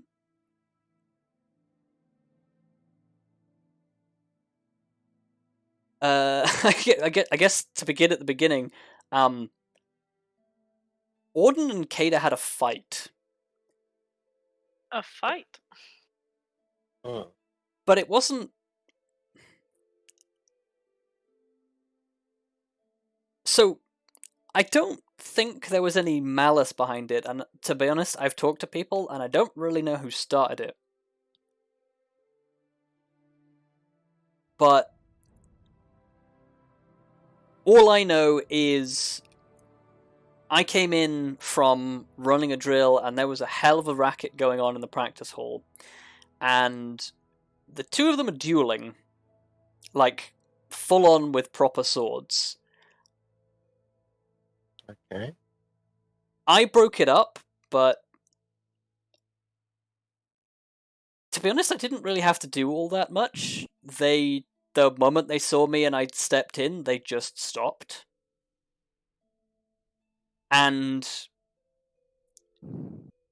the rest of your special mercenary group were just sort of hanging around and just watching. They won't talk to me about what was going on, but I'm not dumb. I know something's going on between them, and I know the two of them don't necessarily have the best relationship. So Yeah. I've been keeping an eye on them, making sure they stay separate, and I kind of need you to deal with this because they won't talk to me. I'll admit I kind of expected there to be some issues. I'll see what I can do. So, how long was this ago? Like days? Oh, I guess it's almost a week. Just Probably. sorry, say that again.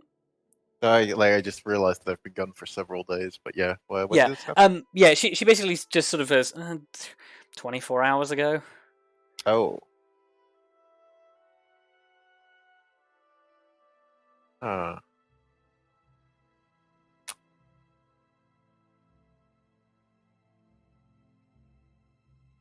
So, like, were they? You know, if they had any orders or were doing anything at the time? From what I knew, they were just training at the time. Okay. At least they were supposed to be in the hall. I don't know why Auden was there. I don't think he was training with them, but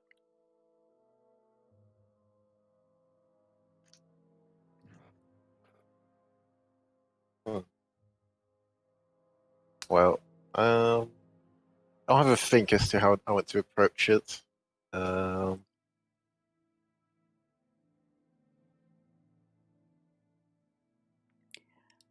Think.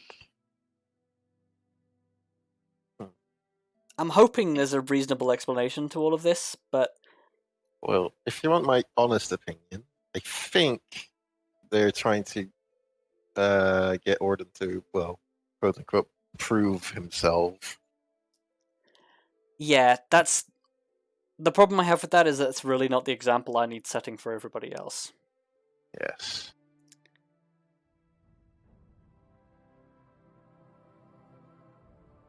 But yeah, like I said, I'm gonna talk to them about it, and just trying to think as to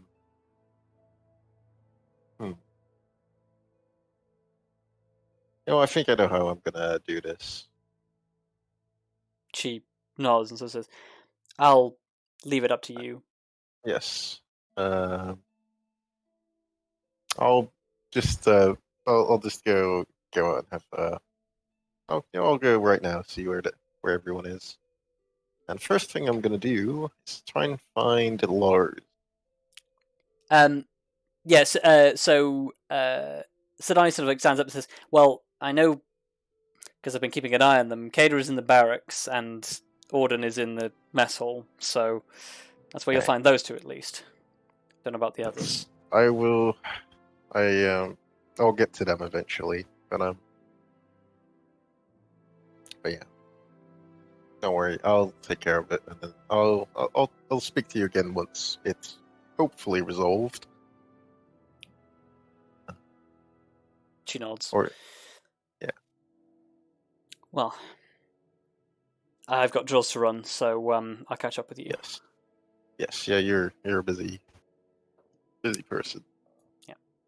She strides out of the office.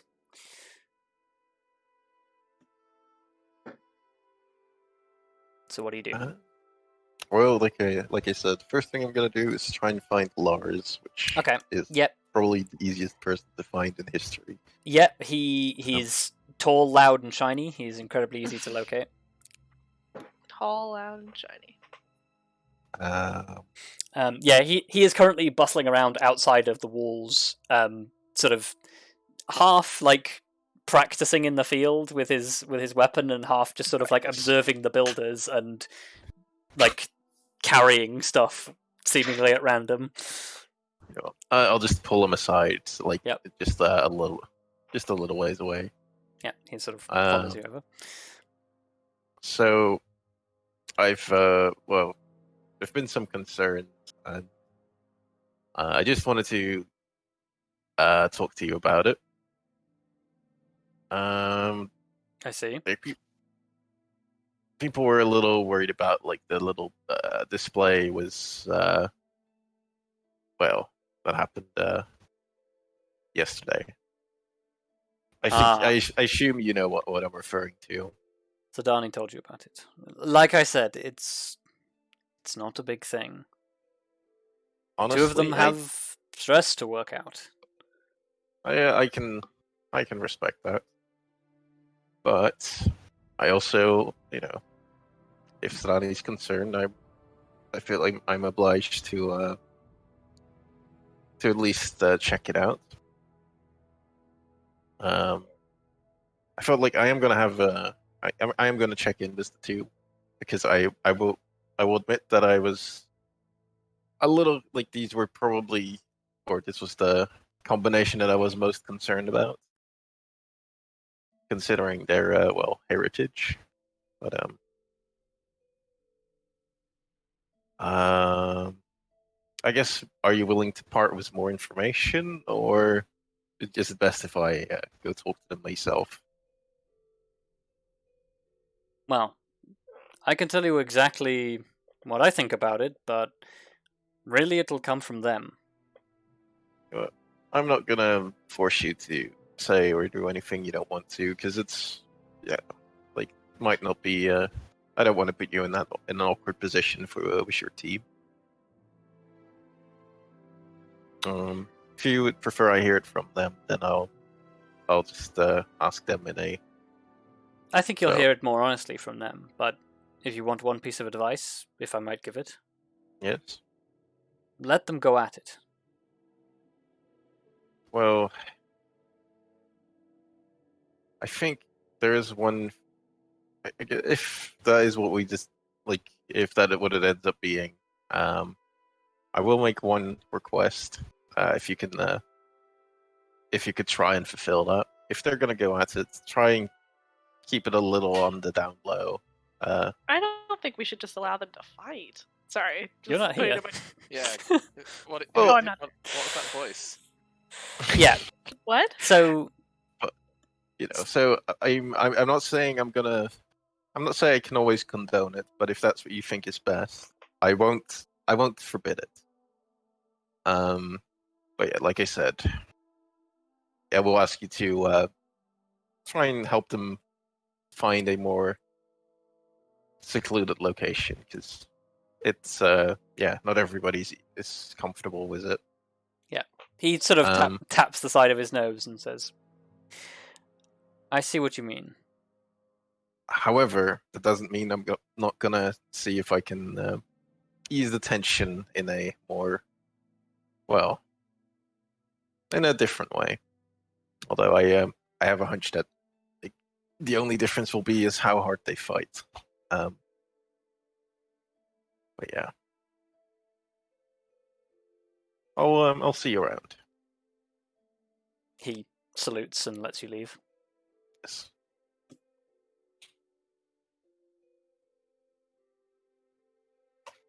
Who to talk to first? I feel, considering Orden was in the mess hall and Ada was in the practice. She was in the barracks. In the barracks. I think just for convenience sake, I'll go to Ada first, because barracks seems slightly more private. Yeah, it is relatively quiet in the barracks when you enter. Kada is just sort of sat there, cross-legged, like in a meditative pose. Hey, Kada, you got a few minutes? Sort of like cracks her eyes open and just says, "Sure." I guess if there's nobody else in here, I won't bother moving us. But otherwise, I'll just pull us into one of those side rooms. There's nobody. Like the few people that are nearby are sort of like moving in between stuff. So yeah, okay. So just to start off with, you're not in trouble. How You're not in trouble. That's exactly what you hear as soon as somebody's gonna be like, I'm not upset, Yeah. I'm just disappointed. Yeah, exactly. I'm so used to hearing that, and then however, just be like, you're not in trouble, but I am gonna have to hear you out on some events of yesterday. she sort of there's like a knowing smile that goes across her face, and she sort of she rolls her eyes a little and just says, "Ah, yes."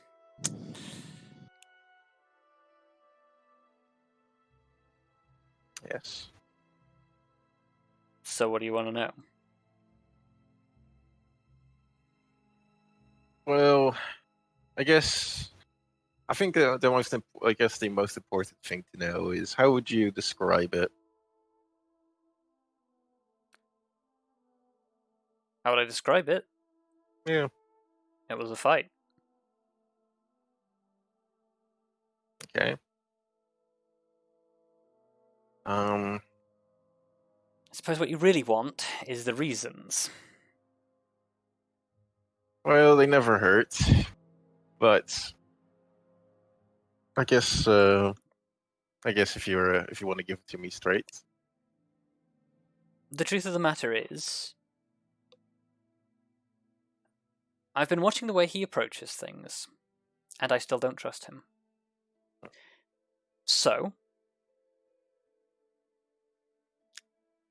I decided I would challenge him.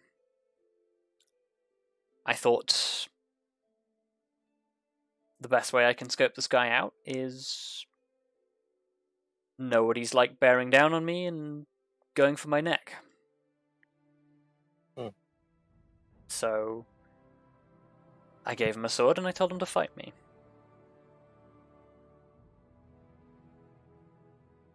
Well, I guess, knowing him, he would oblige.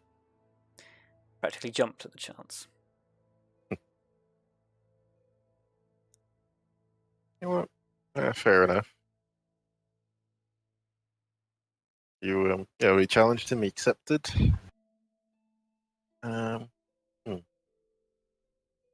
But yeah, and I guess it didn't. I guess I didn't really expect it to come easy. Trust between the two of you.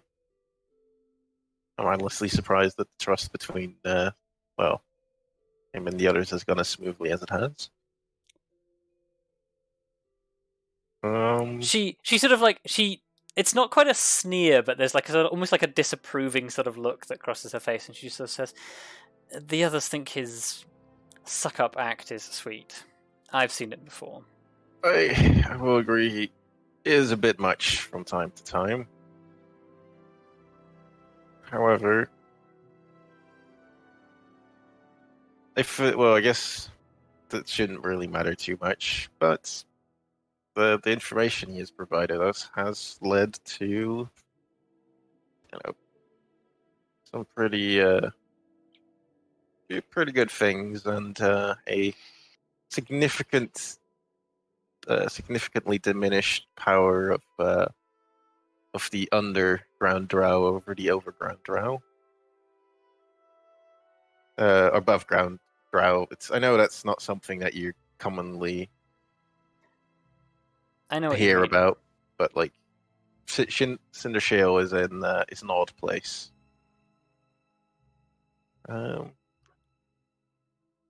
Yes. I know it's not much for you. Well, it doesn't really prove anything to you, of course. And I guess if you wanna fight him, I won't stop you. However, I will leave it up to the discretion of Lars. And I'll ask you the same thing I asked him. If you ever go at it again, try and keep it a little out of sight. It's not because I don't like. I can't say I would approve of it, but I won't. I feel like I've got to let you do what you got to do, because otherwise it's never going to work out. Although, just I don't think I have to say it, but try not to kill each other. I'll leave that up to him.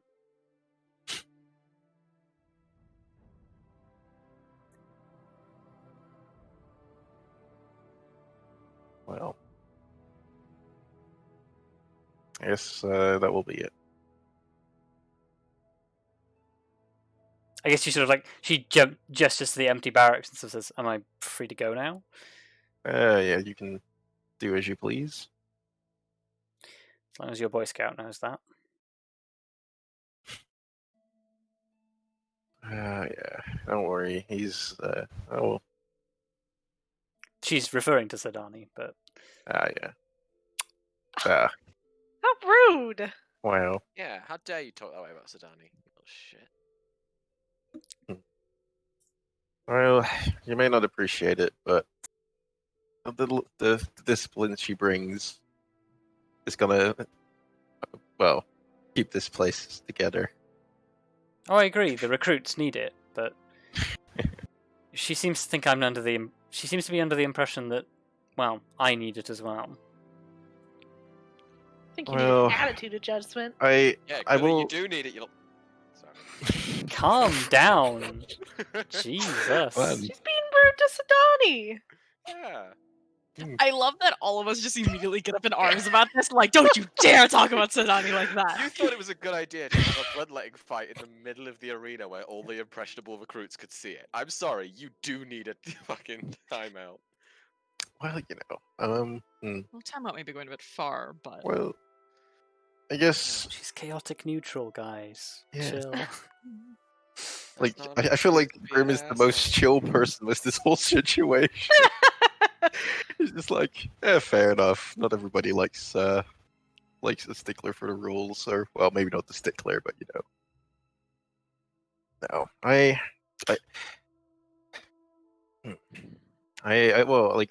as the position you're in, you will be exempted from a lot of stuff. However, she is like a little bit of respect is still in order, especially because when you're acting well in the fortress, we you also just need to keep in mind the recruits. We don't want to give them too many silly ideas. Although, if she gets too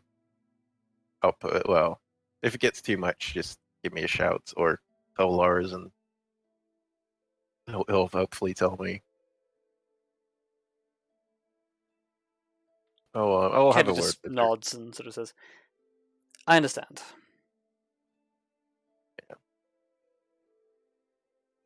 I will. Well, I guess I already dismissed you, but guess it can't hurt dismissing you a second time. Damn. She stands up from her pose and sort of says, "Well, I'm gonna go get some training in." Well, I'm off. Gonna see what.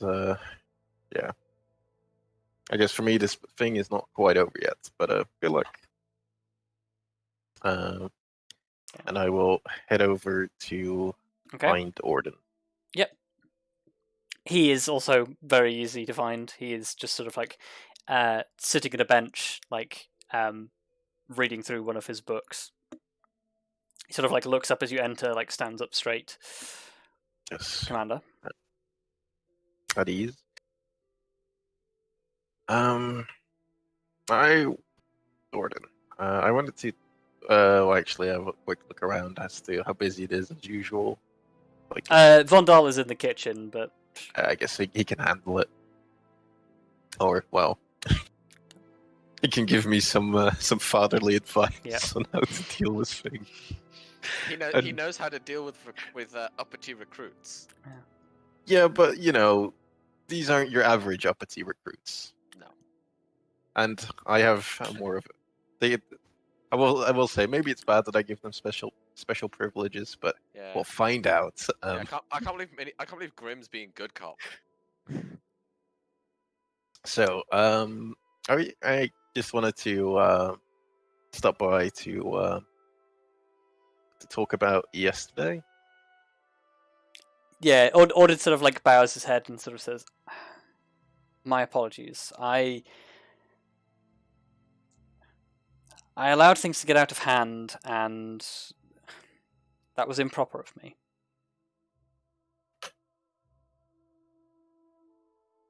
How so out of hand?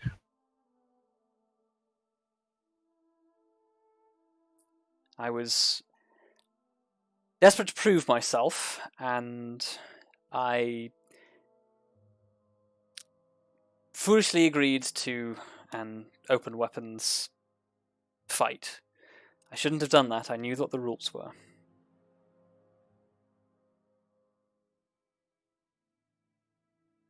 Well,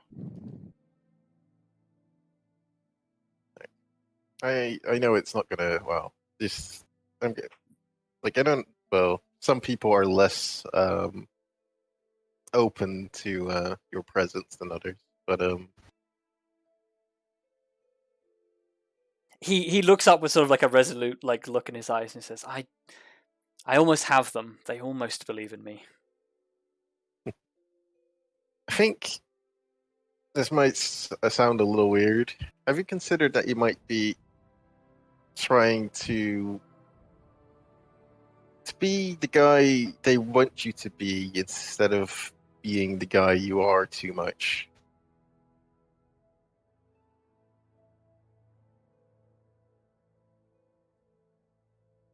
I don't follow. Well, like I had a little chat with Kaida, and I had a little realization. Because you're always really willing, and you want to prove yourself, which I understand because you have lots of reasons to do so.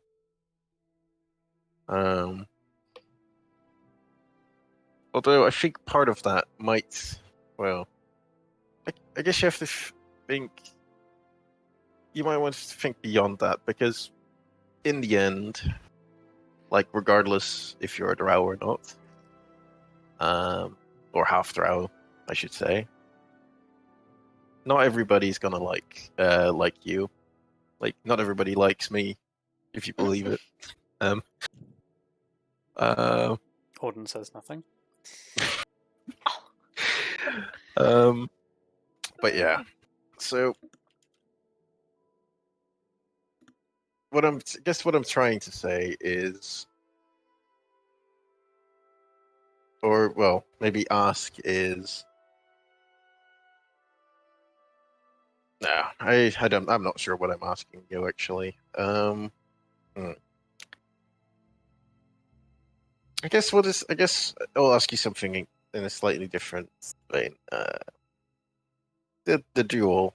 Do you think that would have helped? What had it gone on? I imagine so. She suggested it, so I understood that it would at least help me earn some respect.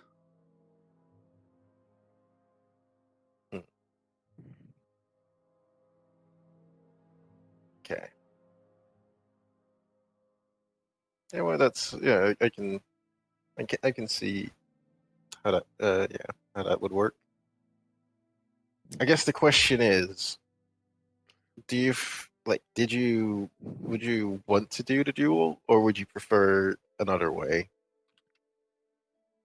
I would prefer just to be listened to, but yeah, I can't blame you for that. Okay. I think. Forgive me for speaking out about it, but with. Let me just check something real quick. With the exception of Riala, the group values physical strength and force of will over everything else. I'm trying my best to prove that to them. I'm trying my best to prove to them that I am a useful asset and that I can provide the support that they need, but I'm struggling to make them see that.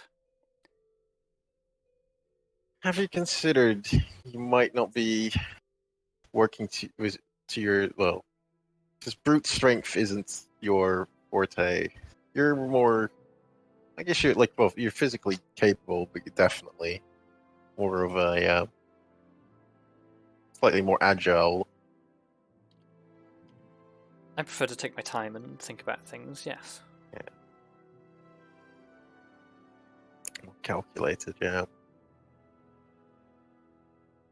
But the way I see it, although of course I'm not in your shoes, so it's easy for me to say.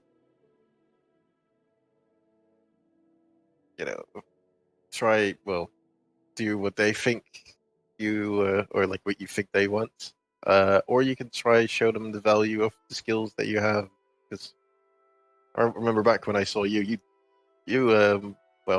basically blew most people out of the park, and I think you just need to be a little more confident every now and then.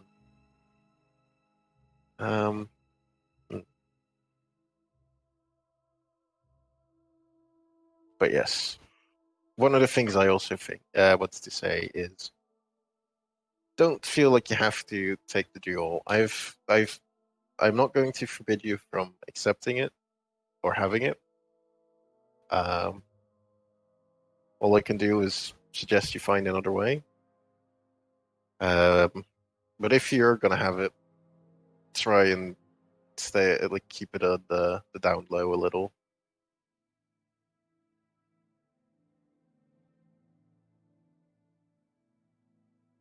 He sort of nods and acknowledges that and says, "Thank you, Commander. I will consider that." I know I'm the commander, but I think it's important that if you can, try and resolve things through Lars. Because as much I don't mind interfering, and I think you have a lot of potential. I think if you can find a way to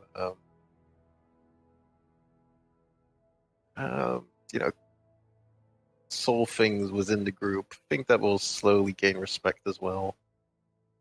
Because I'm a little worried that because I'm the one that hired you, that it might give them the wrong image if I'm the one that like tries and help you all the time. Not that I won't do it if you need me, of course. But I think you understand what I'm trying to say, right? He nods. You're not just nodding because you think I want you to nod, right? Grim struggles with middle management. He. Auden has an existential dilemma whether to nod or shake his head. At the end, he just sort of pauses for a moment and says, "I understand what it is that you are saying. I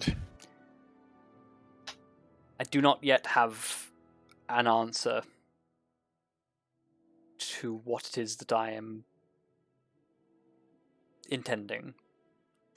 Well, that's fine. I didn't expect you or I don't expect you to have an answer anytime soon. But till then, yes. I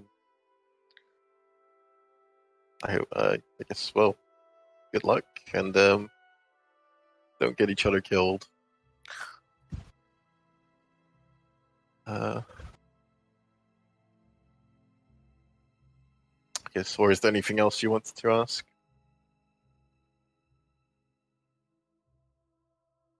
I think that's all.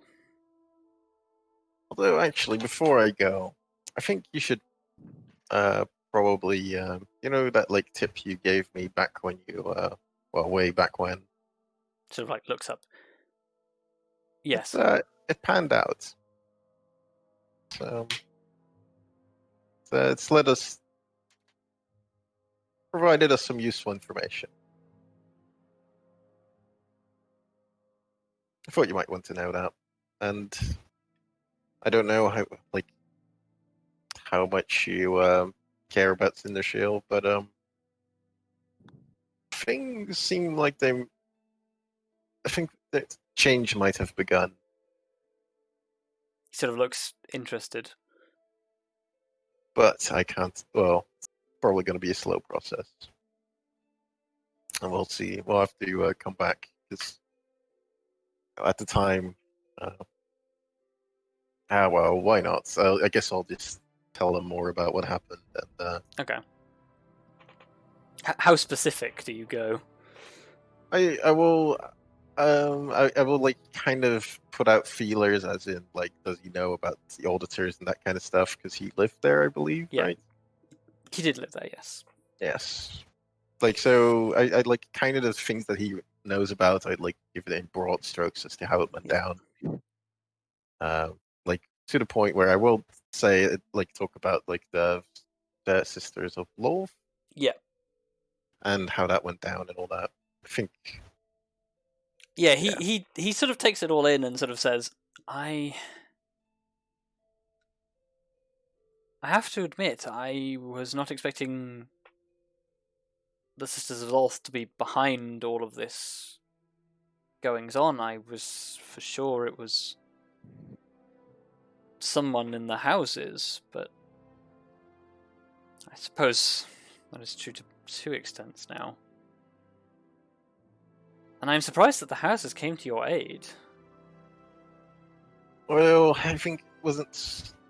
Well, one of them was somewhat of a rebel, and the other, I think they had their own interests, but I guess they're both a bit of like the people that helped us are a bit of what I would call dreamers. They have dreams and they're going for them.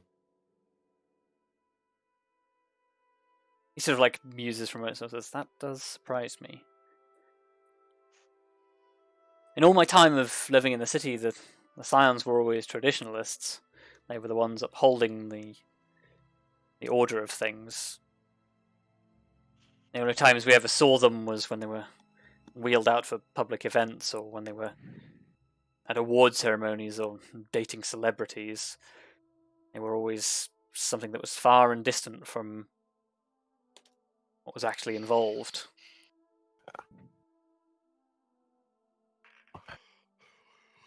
Perhaps I had misjudged some of them. Well, I think we may also have been lucky. So I'm sure that like the whole scandal that followed, not everybody left because they believed in the changes that Jaldrum tried to make. Some of them, I'm pretty sure a good number left because of the mere idea that somebody could be involved in those practices. But hey, so I guess there's always good and bad apples, eh? Yes.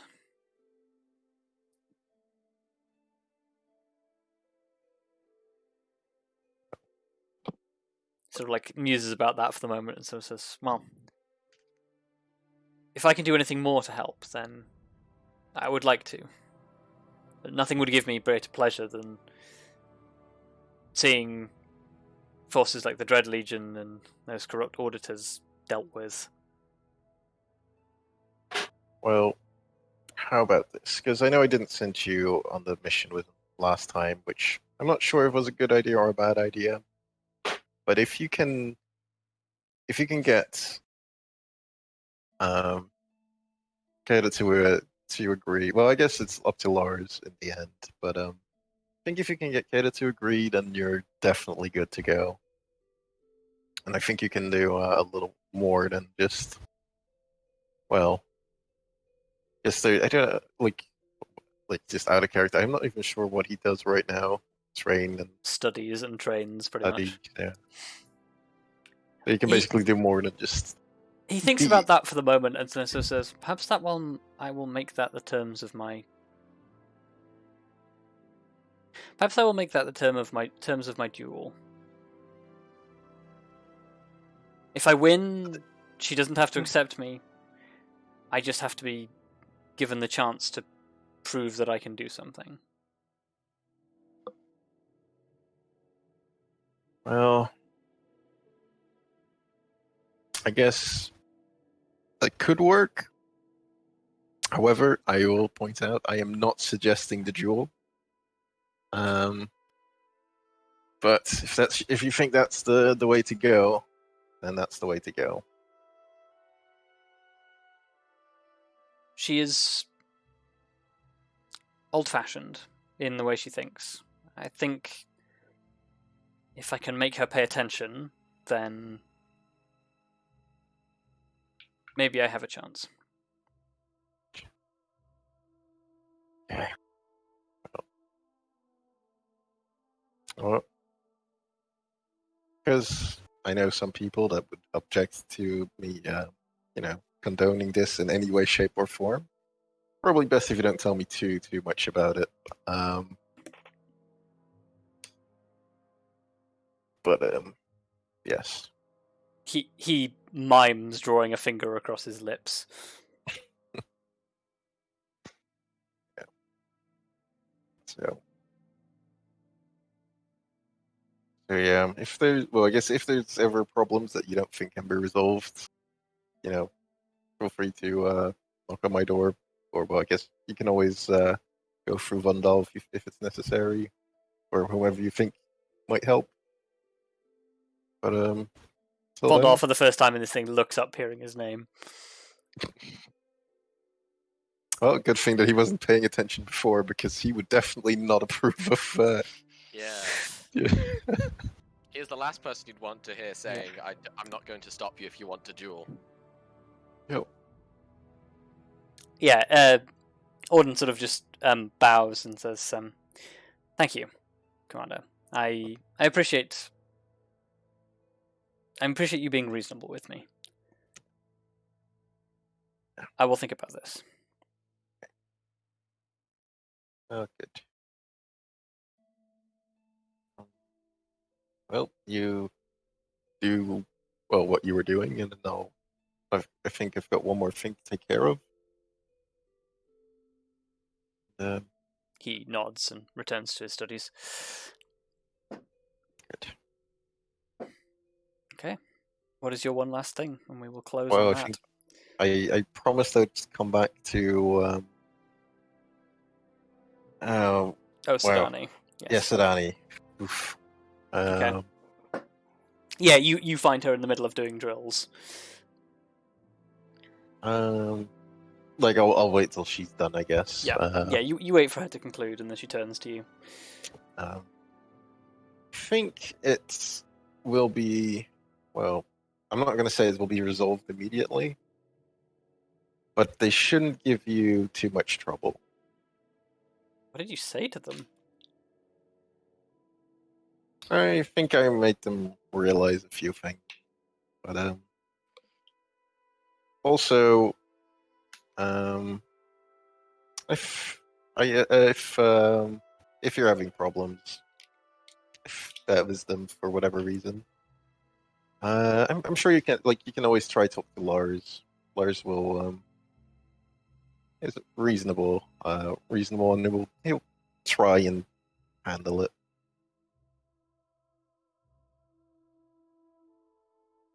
Yeah. She sort of I think- fidgets a little and just says, "Yeah, I tried talking to him, but he didn't seem to want to." I guess this specific situation is a little was a little sensitive, but I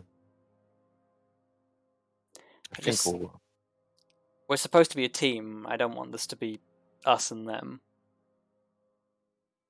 No, don't worry. Well, I will admit they are going to be a little more autonomous than what we're used to, because I think that's what we're going to need for them to be effective. The ability to to make their own decisions. But I have reminded them that whilst they're here, you're someone they need to listen to. If they like it or not. She puts a brave face on it, just sort of nods and says, "Thank you. I don't mean to be uptight, but it can't be one rule for one and one rule for everybody else.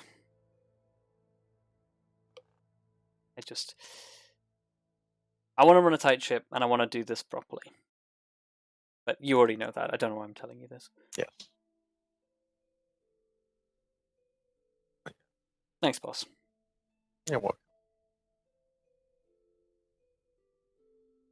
I am. Yeah. I'm sure things will work out.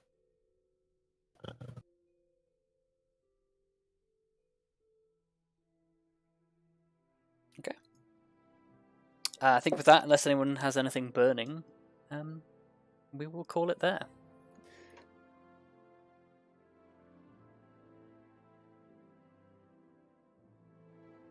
A resounding silence. Yeah. I can't think of anything. Good. No. Okay. I can't think of anything that'd be like a major scene. People are Okay. judging Grim real hard. Yes, we are. Okay.